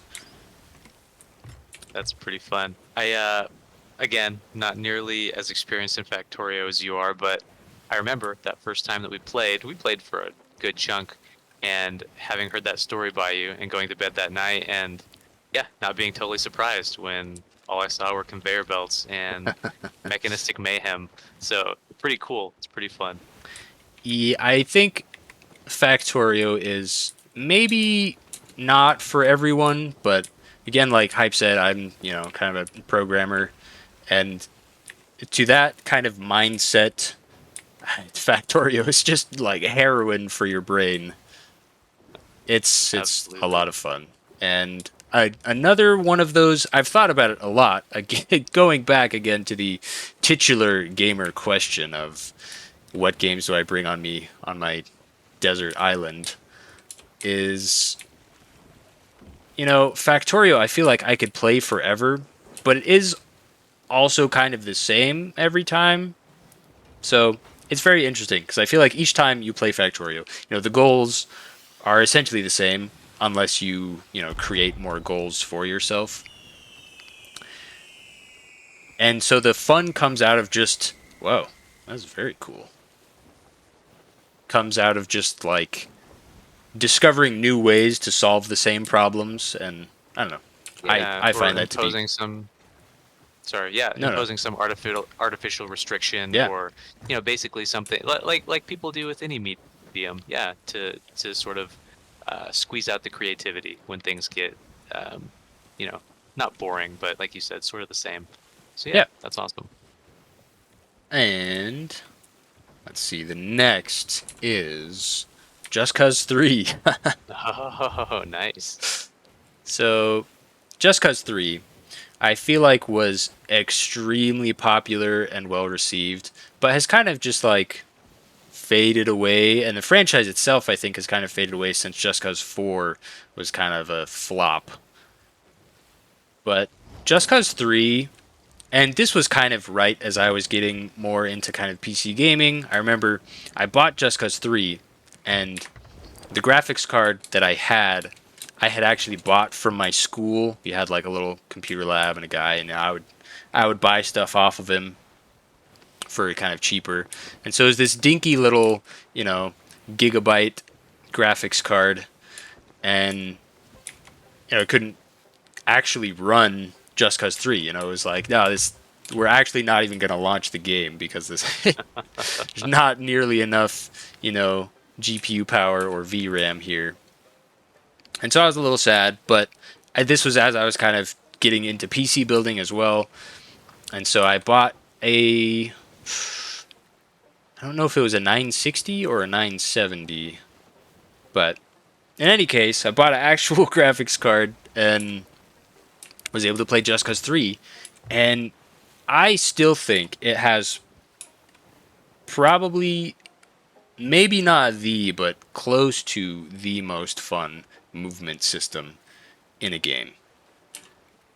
You get your grappling. If you don't know, in the original Just Cause series, and Just Cause 2 was kind of the first where you had a parachute and a grappling hook. And so you would travel around the map by grappling around while parachuting.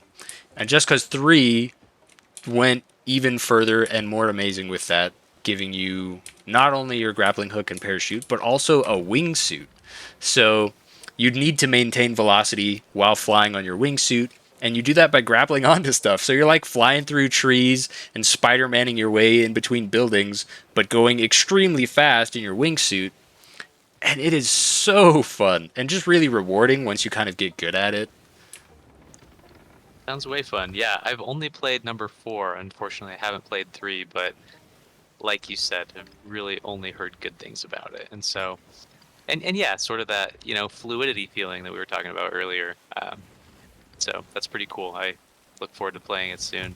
It's definitely a game that I feel like is kind of those, I don't know, like summertime games where there's just the game doesn't take itself seriously at all. It's super over the top. You just are this crazy dude blowing stuff up, and it just again was one of those kind of, for me at least, like landmark games of wow, I could do anything I want. Like, and I remember it had one of my favorite things to do in Just Cause 3 was there was a leaderboard system, and there was like global rankings, and it would also like compare you with your friends, and a lot of my friends were playing it at the time as well.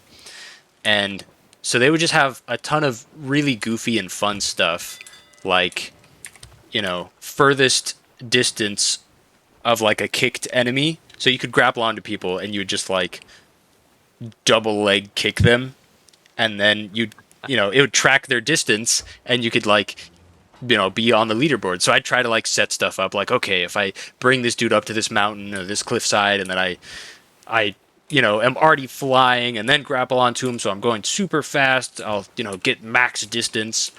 And because the game just lets you do so much stuff, like you can attach things with the grapples, and So I would just break a lot of these records just by using the game system. So there's like furthest distance traveled on land in a sea vehicle. So I went and I was like, okay, I'll get a jet ski and I'll just, you know, attach it to a train. And then I'll just let the game run for like 3 hours. And then yeah, got got like the number one on the leaderboard because I was moving on land in a sea vehicle, but just cheating. That's pretty awesome. So, anyways, just cause One, 3, one of, great. Great choice. One of our dreams between Crow and I is to make a game with just ridiculous achievements and pretty much have that just be the game. So I think Just Cause is probably the inspiration for that. Very, very good game. So the next one I kind of cheated, and if I have to make any sort of amendment to it, I will. But I chose kind of two games to be kind of in the same spot. I'll allow it only because I do the same thing in my honorable mentions. So Nice. a lot of All fudging right, going all on right. here. So the first one is Kirby's Air Ride. Oh, excellent choice. So did you ever play Kirby's Air Ride? Yeah, not a ton, but I did play it. Yeah. So Kirby's Air Ride, I feel like, is extremely underrated and kind of a underappreciated little gem of a GameCube game. But it's kind of a so the concept for it started on the N64 for like a Kirby racing game where you were basically like a Kirby snowboarder and you had like a sick hoverboard and a backwards baseball cap and 90s goodness, Yep. but it didn't quite really pan out, so it got pushed to the GameCube. And it is, I'll be honest, a terrible racing game. It it really is awful.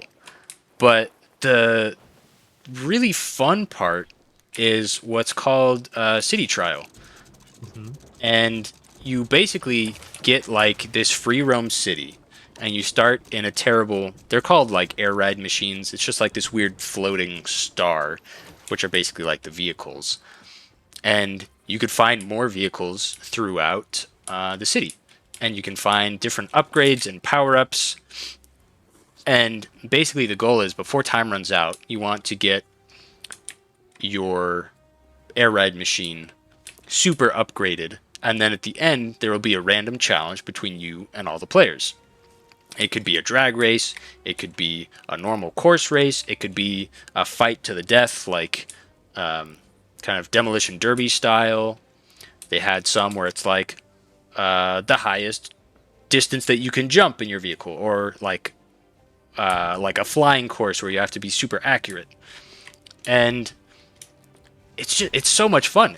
Like even right now, if you just have Kirby's Air Ride and just play it with some friends, I guarantee you will have an absolute blast. It just has so much replayability, and again, with the goofy achievement side of things, it has this enormous checklist of things that you can do, like go this fast, or collect this many things in City Trial, or kill this many people in the melee battle, or break all the buildings.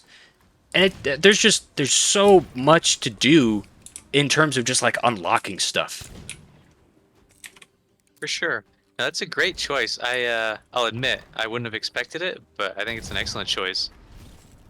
And so I don't know. This growing up, this was one of the games that I spent the most time with. I'd come home from school with my friend, and we'd just like try to glitch the game and break it and get more achievements. And there's like this, you can unlock two like legendary vehicles. Like if you've played any of the Super Smash Brothers games, there's the Dragoon, which you have to get the three Hmm. pieces for, and then you can get like an instant kill with it. Yep. That's from Kirby's Air Ride. And in City Trial, you can like collect those three pieces, and then you're like set for whatever the challenge is because the Dragoon is so good. But you can also, in the like checklist, some of them will unlock like a different piece, and so if you've got like all three pieces, then you can just use the Dragoon whenever you want. And I don't know. There's hours and hours of just fun. That's pretty awesome. So that's the first spot. And Nice. then the second one is even more strange and obscure is Medal of Honor Rising Sun. Interesting. I know we had that, and I did not play it very much, so surprised to hear you say that. Yeah, so I played it at a friend's house and I thought it was really fun. Again, in kind of the GameCube days, it was hard to find Feeling that games shooter. or yeah, even first person Yeah. shooters that like had bots or were fun. Yep. Totally. Or like And had some multiplayer to yeah, it. and so Medal of Honor Rising Sun has a fun story mode. It's also completely co-op for the whole campaign, which I mean, modern games don't even do that. Yep. Halo, looking at you, and and then around the time I I broke my face, I fractured my orbital floor, and so I missed like the entire last quarter of school, and I had just bought Medal of Honor, and I was like, oh, sick! I just get to stay home all day and play Medal of Honor, and that's what I did. I played a crap ton of this game, and That's awesome. yeah, you can completely customize like I guess I don't know. I would call it like instant action kind of. I guess where you would pick a map and you could play it with four-person co-op, and you could also add bots and have different teams. And so me and my friend's favorite thing to do was there was this kind of really spooky, foggy map, and we'd just put a couple of AI and we would use what was called, and you could change the loadouts as well, so you could do like only rocket launchers or like only pistols, which is just really fun. And there's one pistol, which is a real historic pistol, called the Well Rod, which is like the first silenced pistol. It's a single shot, it looks like a hairdryer, and for whatever reason, in Medal of Honor Rising Sun, it is a one-shot kill, but it's also, like silent. And so you're just on this foggy map where you can't see anything, and the AI is goofy. Whoa, where did that come from? It just got Strange. shot through a wall. And so, your friend just dies by this silent gunshot through the fog, and it was just so fun. At least as a kid. That's pretty cool. Like I said, I haven't played it very much, but hearing you talk about it like this makes me want to go and give it a playthrough. Honestly, I think is just a game that probably you'll look at it now and a lot of things will be kind of like, ooh, Sure. that doesn't look so good. And the AI, not great either, but just for the time, really fun little just co-op shooter. Yeah, that's awesome. And so that is my whole list. So for the bottom tier, that's Arma 3, Gary's Mod, Factorio, Just Cause 3, Kirby's Air Ride, and Medal of Honor Rising Sun. Nice. All solid choices. Mostly predictable, but yeah, a few that I was definitely not expecting. So that was fun to hear. Okay, so I guess is that me for the honorable That's mentions? you. Okay, I'll try to speed through this a little quick here. So the first one is my cheat one I mentioned, and it really is a disservice to like loop these into the same game because they're not. They're completely different games. Really, the only thing that they have in common is that they're good platformers, and that might be the clue to lead you to I Hollow believe Knight so, yep. and Celeste. Oh, I wasn't expecting Celeste. I was expecting Hollow Knight. So, I mean, I never really considered myself much of a platformer. I mean, sure, in the old SNES and days, there Awful were some of Star Wars those. games. So those actually were a contender for my list because we played Oh, those a lot, and they were incredibly hard. Especially they had that arcade style. So you basically have to go through tons and tons of levels, and then once you run out of lives, it's That's over, and it. you have to Yeah. start over from the beginning. So got pretty good at those beginning levels, but yeah, it was an incredibly hard game. We only had the first. Oh no, we had We had all two. three Oh, did we eventually. have all three of We them? Okay. started with I just the A New mostly Hope, played, but yeah, New yeah, Hope, and got pretty far, but yeah, man, I those were pretty tough. games Um, would turn you into a man. yeah. So anyway, back to Hollow Knight and Celeste. They were recommended to me. I gave them a chance and ended up falling in love with both of them for different reasons.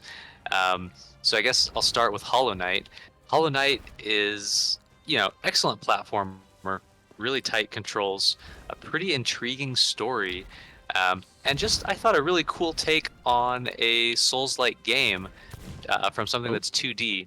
I mean, there's a lot of arguments that can be made about whether or not it's actually Souls-like, but it has a lot of elements that I feel like were inspired by Dark Souls. no, absolutely. Has really Oh, haunting I'm and missing my beautiful music. shots.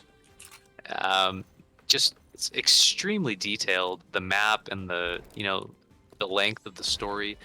Um, and again, just there's something the masochist in me really likes, the super hard platforming challenges. There's some spots in the game that are known. If anybody's played it, the what do they call it? The Path of Pain, which is just like an absurdly challenging. Not for super hardcore people, but for people like me, it was pretty challenging platforming challenges. And so, I just really really enjoyed my experience with that. Um, Looping it in with Celeste, which, like I said, isn't a very fair comparison to make between the two, but Celeste also a really really solid platformer, but in a different kind of way. What I really loved about it is that it doesn't punish you for trying things and making mistakes like a lot of games seem to do. So if you haven't played Celeste, it's a platformer where you're jumping around, you're trying to climb to the top of a mountain, and every time you die, you instantly restart in the exact same stage. And the way that the stages work is within a given level, um, there will be a non-moving screen that you'll platform around, and then you'll go off the screen in one direction, and it will shift to a new stage. And so each time you die in that stage, you just start at the beginning, but there's like no load time, no wait, no game over screen, just instantly bounce back. And so, something can be really challenging, but it's really easy to just keep trying, keep trying. And I feel like you get a little bit less frustrated. I think a lot of people have talked about, the walk to the boss, how long it is sometimes, and that might be a good thing. But I think in Celeste, it was helpful to have it be so fast and sort of in harmony with the name of the podcast, the term that you taught me. It's got a lot of ludic consistency or ludo narrative consistency, um, which is pretty cool, right? The character is going through some tough mental things that are sort of shown in both her dialogue as well as the gameplay itself. And I think it's pretty relevant to some real life situations that a lot of people find themselves in. And so, yeah, sort of just word vomited a lot, but thought No, Celeste was yeah, a I really mean, excellent game. I've never played Celeste, but I have always thought that the overall concept is very cool of, like you said, that kind of ludonarrative cohesion of you are working on yourself and getting better to get over this mountain, while Celeste herself is also trying to, become better and work through her own problems, which I think is, you know, that's really cool. I love when games have that kind of, I don't know, I don't even know how to Yeah, describe it, but just that, I, I, I guess, risk of just abusing the same term, ludonarrative cohesion of the gameplay matching with what the story is trying to convey. yeah, and it does a really good job of not like brushing over some of these more difficult things. It's not just like, oh, you'll be fine, you'll get over it. It sort of, confronts some of these issues. And I mean, it's still a video game, but like, I could see it being pretty helpful for people who are struggling with some things that, might empathize with the main character. And so, yeah, I thought it was just a really excellent, um, game. It's got really great music, beautiful visuals, tight controls. Just feels like they did everything right. So yeah, really enjoyed Also, Celeste. Hype was talking about like kind of boss runbacks and that sort of thing. And if you were interested in hearing more about that concept, there's an excellent video essay by Daryl Talks Games, which is about this exact topic. So check it out. Yeah, definitely. Daryl has some great episodes on that and a bunch of other stuff. So would recommend if you enjoy hearing people talk about games. Okay, so moving on to number 2/3, is going to be Sekiro. Oh, And so we spent a fair amount of time talking about Souls and Souls-like games. Um, I chose Dark Souls for my top choice, and I think that was really encompassing the Dark Souls franchise rather than just Dark Souls 1, even though that's sort of how I built it. I think if I had to choose a single game from Dark Souls that was my favorite, it would probably be Sekiro. hmm. Whereas, as a franchise and as a story, Dark Souls might take the cake, but Sekiro was a phenomenal game. I think it was just really not what I was expecting, and I was very pleasantly surprised by it. Um, it's still got a lot of the elements of Dark Souls games that people like and make it challenging, but at the same time, it brings in a lot of really new aspects, which I thought were really fresh and a nice shake up. Beautiful music, beautiful graphics, really fun gameplay, right? The way that they integrate his arm, his prosthesis, and the different things that you can do with it, I thought were really fun. Um, and you know, did a lot of things that I'd never thought about in terms of the blocking mechanic. You talked about using aggression to your favor and being rewarded for it. I thought it did a great job of that. And just overall, a really solid game that, yeah, I can really speak very highly of. Nice. Yeah, I've played through the kind of beginning stages of Sekiro, but I need to go back and actually work my way through it. I Yeah, it would. do appreciate that it's kind of the I don't know, it's kind of like an antithesis of or maybe not the antithesis, but like the super thesis of Souls games in that it kind of boils everything down to the most basic, but then takes that basic mechanic and turns up the difficulty to the extreme of instead of, the ability to find the right tool for the job, so to speak, in terms of like, oh, this boss is easier if I, have more, reach or whatever, and is more, I have to master combat because this is the one tool that I have. And I think that's really Definitely. cool. Yeah, yeah, agreed. I think they did a great job with it. So, big fan of Sekiro or Sekiro, depending on how you pronounce it. Okay, so I guess moving on, next one is going to be you might expect this. I've praised it before, but I don't feel like we've talked about it in a long time. I would say next one is Tunic, Oh, um, which has been a game that you know simply just delightful, man. Really, really have enjoyed Tunic. Um, for a lot of different reasons, but to distill it down, I think the true reason that I loved it was it basically let me re-experience A Link to the Past. Um, I I don't want to say too much and spoil the game for anybody, but I don't think that this is, a spoiler to say that um, really you start out the game not really knowing what you're doing, and you have this instruction booklet, which is sort of like a video game manual. And the entire instruction booklet that tells you how to play, it tells you the controls, it tells you, there's a map, and it sort of shows you what you need to do to progress. All of these things are in a different language, and it feels very reminiscent of being a little kid and jumping into a video game that you don't really have context for. You may or may not have a manual that you may or may not be able to read. I think you learned how to read through video game dialogue for the most part. it's um, true. and so I thought that was just such a fun take to sort of make that an integral part of the game. And then, on top of that, the game just being incredibly solid. It's really exploration driven, and so it sort of gives you that chance to re-experience this, within the confines of kind of like A Link to the Past, something that's not a huge world, but still feels, big enough to explore, but small enough that you can see everything, without having any FOMO, like Mm. Breath of the Wild, where, there's no way that you'll see it all. In this, you you really have a chance to see everything, but still get to feel like you're discovering it for the first time.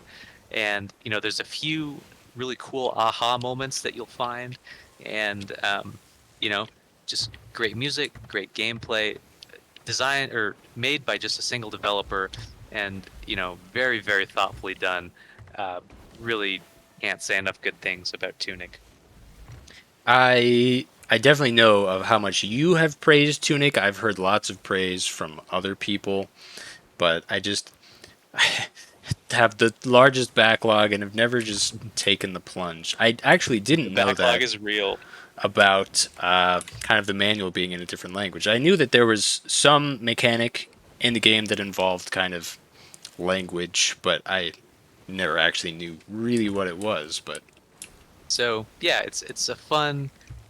Even towards the end of the game, you still don't feel like you super know what's going on, but you also don't feel like they're withholding information. It's sort of this delicate balance to strike, but it does a great job of it.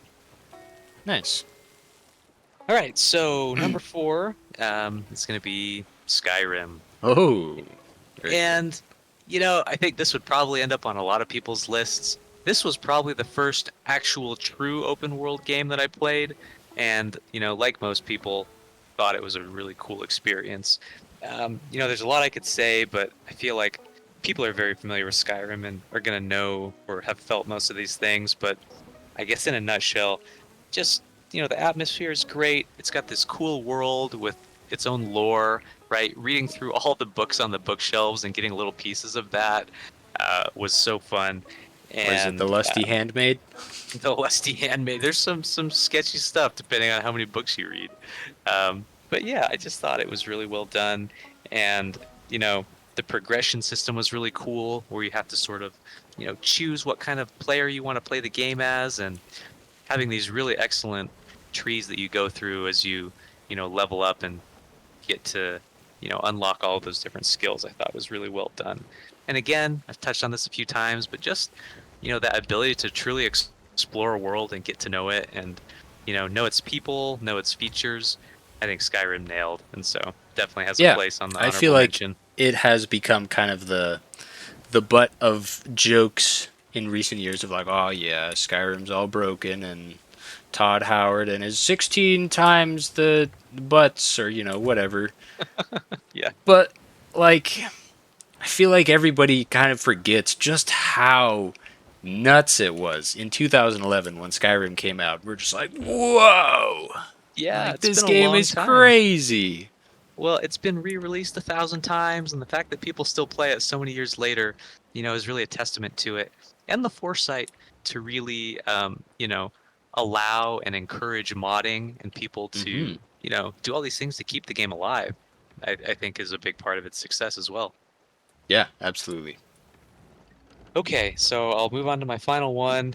Maybe should have thought about the order a little bit more. This is probably anticlimactic. Again, probably not one of the best games of all time, or even necessarily my favorite, but certainly influential, is going to be Pokemon Silver. Oh, Um, that's an excellent I mean, choice.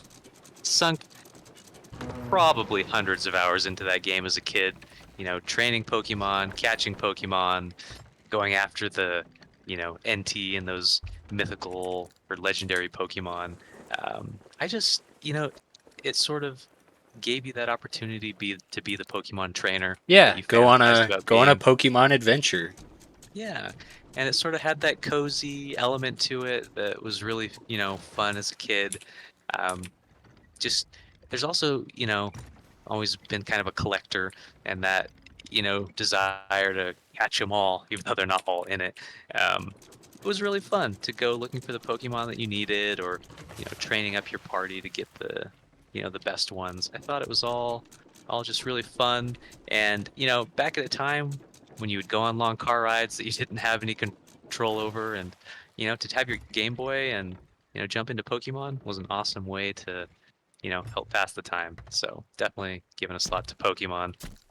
Definitely have some vivid car ride memories of the whoa, thanks. um, the little light attachment Yep. Back before backlit screens, we certainly utilized those lamps. And the glare was awful. So like to look at anything, you had to like rotate it around 3 times so that the glare would move around where you're trying to see. Exactly. But never stopped us. Nope, it never did. So yeah, there it is. Those are my honorable mentions: Celeste and Nice. Hollow Knight, um, Oh, what? Sekiro, Tunic, Skyrim, and Our Pokemon Silver. ship is not captained? What's happening? Hmm. Oh, that's weird. Well, guess we'll go the long way. Um, all right, I guess I am up. This So, is reminding me, sorry yeah. to cut you No, off no, right no. before we uh, you know, figured out, not that we figured it out, I think it's supposed to be that way, but that pretty quick way of unloading things to the sovereigns. This reminds me, one of the first times we played, we came across this guy that we fought and begged us not to fight him, but we were jerks about it and did. And basically got an entire ship's worth of treasure, and it took us like several in-game days to run it from the boat to the gold guy over there. It was pretty fun. Which is definitely a larger part of the gameplay loop was just running around with treasure chests. All right, sorry, continue. No, you were fine. Anecdotes are welcomed. So, the first one that I have is probably one that a lot of people will have played if they ever owned an N64 is Star Wars Episode 1 Pod Racer. Yeah, I was waiting for that one. And weirdly, I've spent a lot of time with this game like more as an adult than I think I did as a kid. Although I mean, I still played it a lot as a kid. But it was just another game that I'd just sit down with my laptop and just I race. And honestly, I think the racing feels fantastic. It is one of the best like racers in terms of how it feels to race that I've ever played. Definitely. It's a super fun game. Yeah, no quarrels there. I don't know. I feel like a lot of racing games just feel slow. And the episode 1 pod racing game, just the sense of speed is nuts. Yeah, well, I mean, the speed is nuts, right? But you're right, they make you feel it as well. And I don't know, it just as a kid, definitely, growing up and seeing, Anakin race a pod racer and like thinking that was so cool and being able to do it and have like a first person view where you can see the massive engines and the little, beam that goes between them and to be able to just Definitely. do that and experience that. I don't know, just a ton of fun. Absolutely. Well, one of the things that Crow and I will still meme to each other whenever we do something quick is "It's a new lap record," which is one of the sound bites from that game. It's a It's new just lap record. I a lot better. That I still say that pretty much all the time, but people just look at me and they're like, "What?" I'm like, "Oh, I'm sorry. Please ignore me." oh, I But think at one point you were on a national leaderboard for that game, weren't you? so on Or at least the one course in it. yes, on the speed run, I never actually uploaded it, so not technically, but on the speed run website, dude, where's the oh over here? I see. Um, yeah, they have like times for lap records and they have glitchless like lap records, so just like the fastest that you can do just going normally, not trying to do weird crazy like Mario Kart 64 shortcut Choco Mountain jumping off of cliffs, whatever. Yeah, And know exactly what you're talking about, by the way. my time I think was like the fourth, but I never actually submitted my run, so not technically real, but could have been. But That's pretty sweet. the I don't know, Star Wars Episode 1 has like a really fun campaign mode as well where you can kind of build your own pod racer. You're not really building your own, but like you can upgrade parts for it, like give it extra traction or acceleration, and I don't know, it's it's really fun and satisfying to just, I don't know, like you finish a race and you go to a junkyard with your winnings and you're like, oh man, they got a cheap engine right here for me, and just like pick it up. I don't know, it's really fun. Yeah, that's awesome. That's super fun. It's also available on Steam if anyone wanted to Oh, know. nice. I did not know that. Nice. Um, the next one is probably the most in the weeds game I have on my whole list, which is the Hot Wheels Stunt Track Driver for the Game Boy Color. Oh, I I am sad that I didn't think of this. Definitely in the weeds, but like a phenomenal choice. I don't know how many people have played this, but I'm excited to hear you talk about it. So in middle school, finally I was a band kid, and fortunately for me, a lot of the band kids were nerds like me who really liked video games and talking about video games, and so I feel like I could actually have more discussions, and that's when I started, really thinking about games. And I used to always joke with my friends that Hot Wheels Stunt Track Driver is the best game of all time, and everybody's just like, okay, yeah, hilarious. And but like part of me is kind of serious about it. It is an incredibly fun game. Yeah. It's so easy to just pick up and play. The mechanics are extremely simple and straightforward and incredibly hard to master. You Mhm. need to know the track backwards and forwards in your mind in order to actually be like successful and get a really fast like time. Mhm. Because later, the later stages, the AI gets absolutely nuts and will just flatten you if you don't essentially complete the map perfectly. Yeah, well, I'm also sorry if this is something No, you're no. about to say, but there's also an element of like doing stunts that's beneficial to your race. And so, or does that not help you? I thought it gave you like a No, slight yeah. So boost when you that's do that's like, basically that's kind of what I mean. I guess I just didn't okay, I it see. Yeah, in and my so, mind I'm yeah, like, "Oh, it's super clear." But yeah, to anyone who hasn't played it, you have to do like you're a little Hot Wheels car and it's a 2D side-scrolling game for the Game Boy Color. it's like an actual Hot Wheels track too. It's Yes. not just And like, so the stages are parts of the house. So you'll start in like the bedroom and then you'll move out like, oh, we've conquered that. Go to the living room and then you're in the kitchen. Then you're outside in the backyard. And you have to do stunts. And basically the more stunts you do, the bigger the advantage you get for completing the stunt. So if you do like one backflip and you land, you get a slight speed boost. If you do three backflips and land it perfectly, you get a massive speed boost. But you have to land it perfectly. And so it's a amazing risk reward system of if you don't know the track and you just gamble it on a crazy stunt and you don't land it, you crash. The AI passes you. And I think this was intentionally. It was hard to know because I think the game was made so jankily and shoddily that it's hard to know what is a feature and what is a bug. But if you would lose a race, if you weren't first place, you for the most part, I think would not advance to the next round. I think that's right. That sounds, yeah. So you have to be perfect. And I have dumped hundreds of hours into this game probably. And just it was so easy to play. I was always that kid, I'd go to like a sibling's basketball game or whatever and be like, I just play Hot Wheels, I don't care.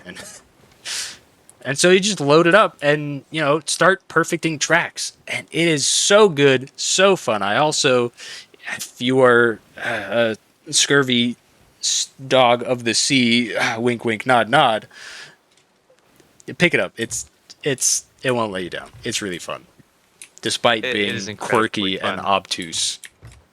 So so I've got a kid who's obsessed with cars, and we've got an Xbox, and on Xbox Game Pass there is, I don't know how new it is. I feel like it's relatively newish, a Hot Wheels game, and I got way more excited than I should have been for this exact reason, this exact game that Crow's been talking about, um, and loaded it up, and was incredibly disappointed that you can't do tricks. It's just like a normal driving game. Like, yes, you're a car on a track, but it didn't, incorporate any of those original elements, and I was pretty sad. I was hoping that that could be a new a new way to do it, but Maybe I should make a video still, essay on Hot Wheels Stunt Track Driver. it would be pretty good. But yeah, super fun game. So great choice.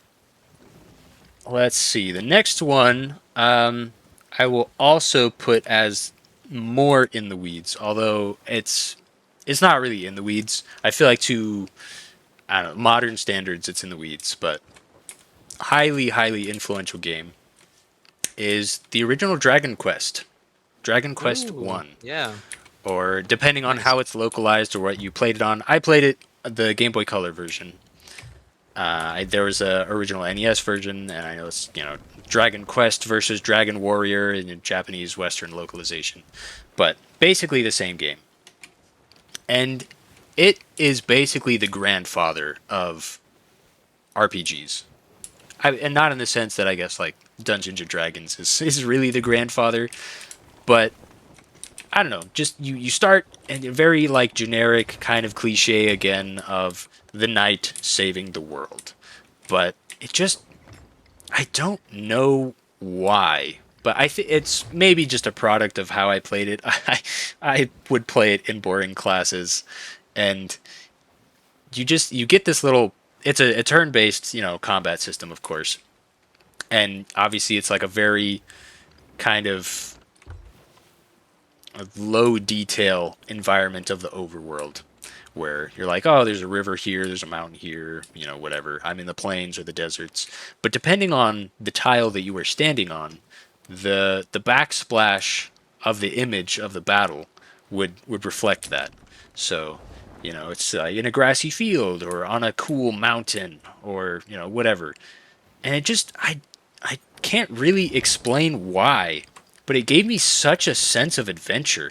And I played it much later. I didn't play this as a kid growing up on the Game Boy Color. I played it, in high school, and I loved it. I thought it was so fun to just be on this little adventure, and I think the progression of difficulty was really like balanced and thought out. It wasn't kind of I feel like in Pokemon you just kind of hang around a town for a million years until you're strong enough to go to the next area. Just kind of like running Yep. back to the Poke Center. Hmm. And in Dragon Quest, it always felt like I was really venturing out. You basically the way it works is as soon as you cross a bridge, you get into another tier of enemies. So you start at this castle, and so it just gets harder and harder the further away you are from the castle. And it never felt like, I mean, obviously it was still a very grindy game, and you would have to grind to, become strong enough to get to the next area. But it more felt like I need to beeline it to the next town so that I can be safe because I'm out here exposed in the wilderness.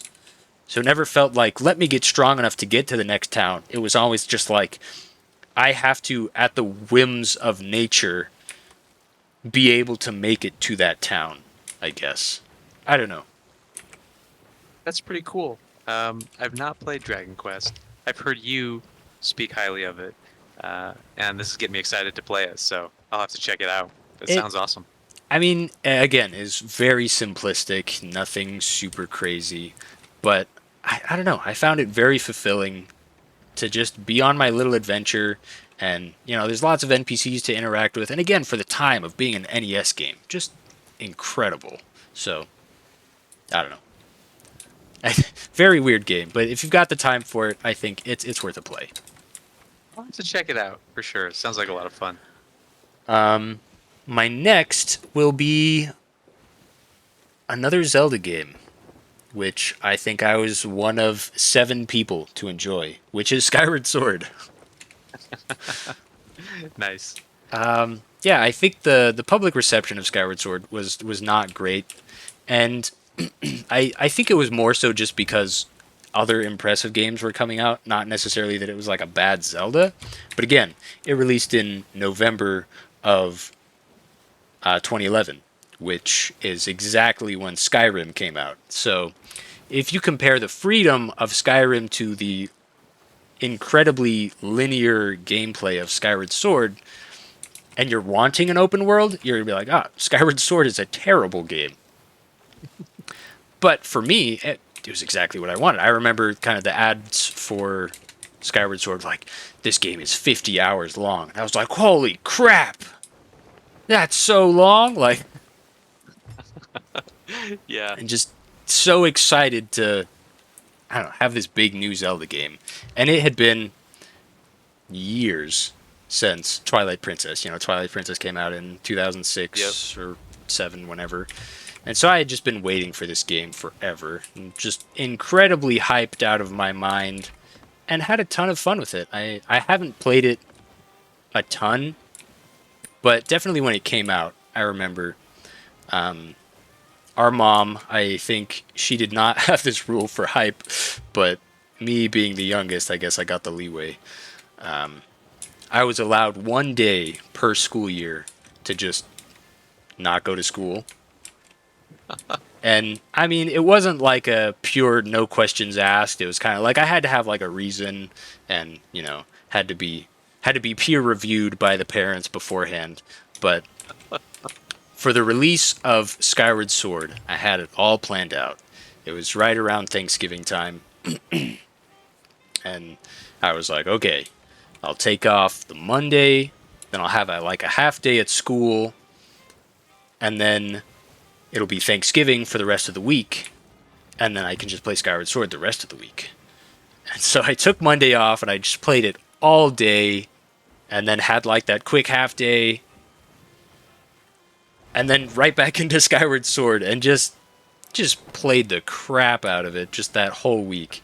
And it was just I don't know, a really fun kind of gaming memory for me of being excited for this game and still having fun with it. I don't know. That's awesome. Those are really fun sorts of memories. So that's awesome. And then the last game, which I was kind of hard for me to come up with. Like, I didn't think about it immediately. I think because I had spent so much time on it that it kind of just disappeared subconsciously, which is really weird. But it is Super Smash Bros. Brawl. Nice. We played a lot that game. Definitely, definitely did. It was just always kind of the game that, if friends came over, like, you just played Brawl. Like, Definitely. you, I don't know. I played through Subspace Emissary so many times, and kind of what I have realized, at least for me personally, that I really miss from those older games, and kind of the reason that I also included Kirby's Air Ride, is that checklist style of achievements. It's super satisfying. Yeah. Because if you played Brawl, you know that there's this giant wall of like blue boxes, and you break open one of the boxes by completing like some stupid challenge. Like, exceed the number of 10 million% of damage dealt, over the lifetime of playing Brawl, or whatever. And sometimes they would give you freebies, like you'd unlock a golden hammer, and with the hammer you could break any of the achievements that you wanted. And me and Hype spent hours and hours just getting these dumb achievements. I remember we A did long one time. that was, I don't know if you remember this, but the challenge was like a boss run kind of, where there was the Giga Bowser, but he was like metal, and there was like metal Hmm. Ganondorf as well or something. Yeah, I do remember that. And I can't remember exactly what happened, but we played it like 30 times in a row and just Yeah. absolutely got demolished every single time. We played it once and just had this incredibly lucky string of items. And because we were trying to get the time, because you had to beat it under a certain time. And we got so incredibly lucky that we beat it in like 2.5 seconds or something.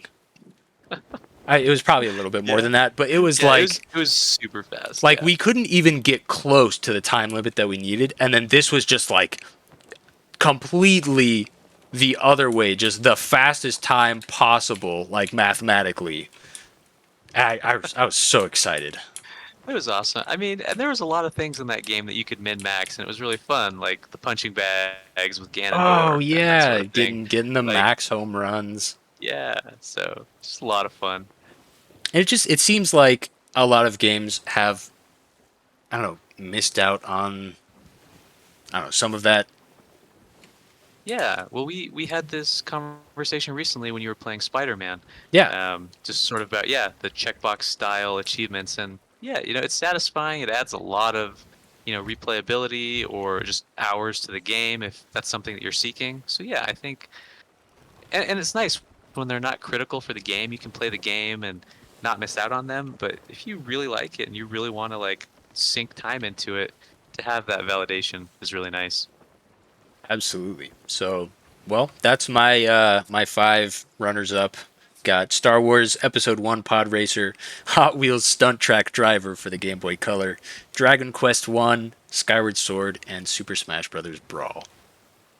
Cool. Well, yeah, this was fun. This has been really fun talking about all these. Yeah. Sir, we'd love to hear what you guys think about our choices and how terrible they are. I'm sure we'd also love to hear, what you would choose as your Yeah. sort of top, bottom, and honorable mention games. Again, criteria is your own. Just what games were important to you, either growing up or now. I think I just want to promote talking about games and playing games together because I think there's a multitude of benefits that can be had from it, and yeah, just happy to encourage that. Yeah. I think, there's lots of stuff that I would have wished that I also could have talked about, like the just thinking right now, like, oh man, I could have put Oblivion in there, or like I could have put like Battlefront 2. I spent a ton of time on, and I don't Yeah, know. don't judge us too hard. There's tons of amazing games and lots to talk about. So if there's anything that I could say, I just say get out there and play some couch co-op with somebody. Talk about Totally. games. Get excited for games. I miss when I don't know. I feel like it's gotten so stale, and AAA gaming has become such a big corporate entity that I don't know. I just want people to be excited for games again. Totally, totally. And so, yeah, this is only episode one. We're excited to talk about tons of other games and themes within games. And, if there's things that you guys can think of that you'd like us to talk about, let us know. We'd love to hear it. All right. Well, thanks everybody for watching or listening and putting up with our goofy, obscure choices. And yeah, thanks for watching. Yeah, take care, everybody. We'll see you soon.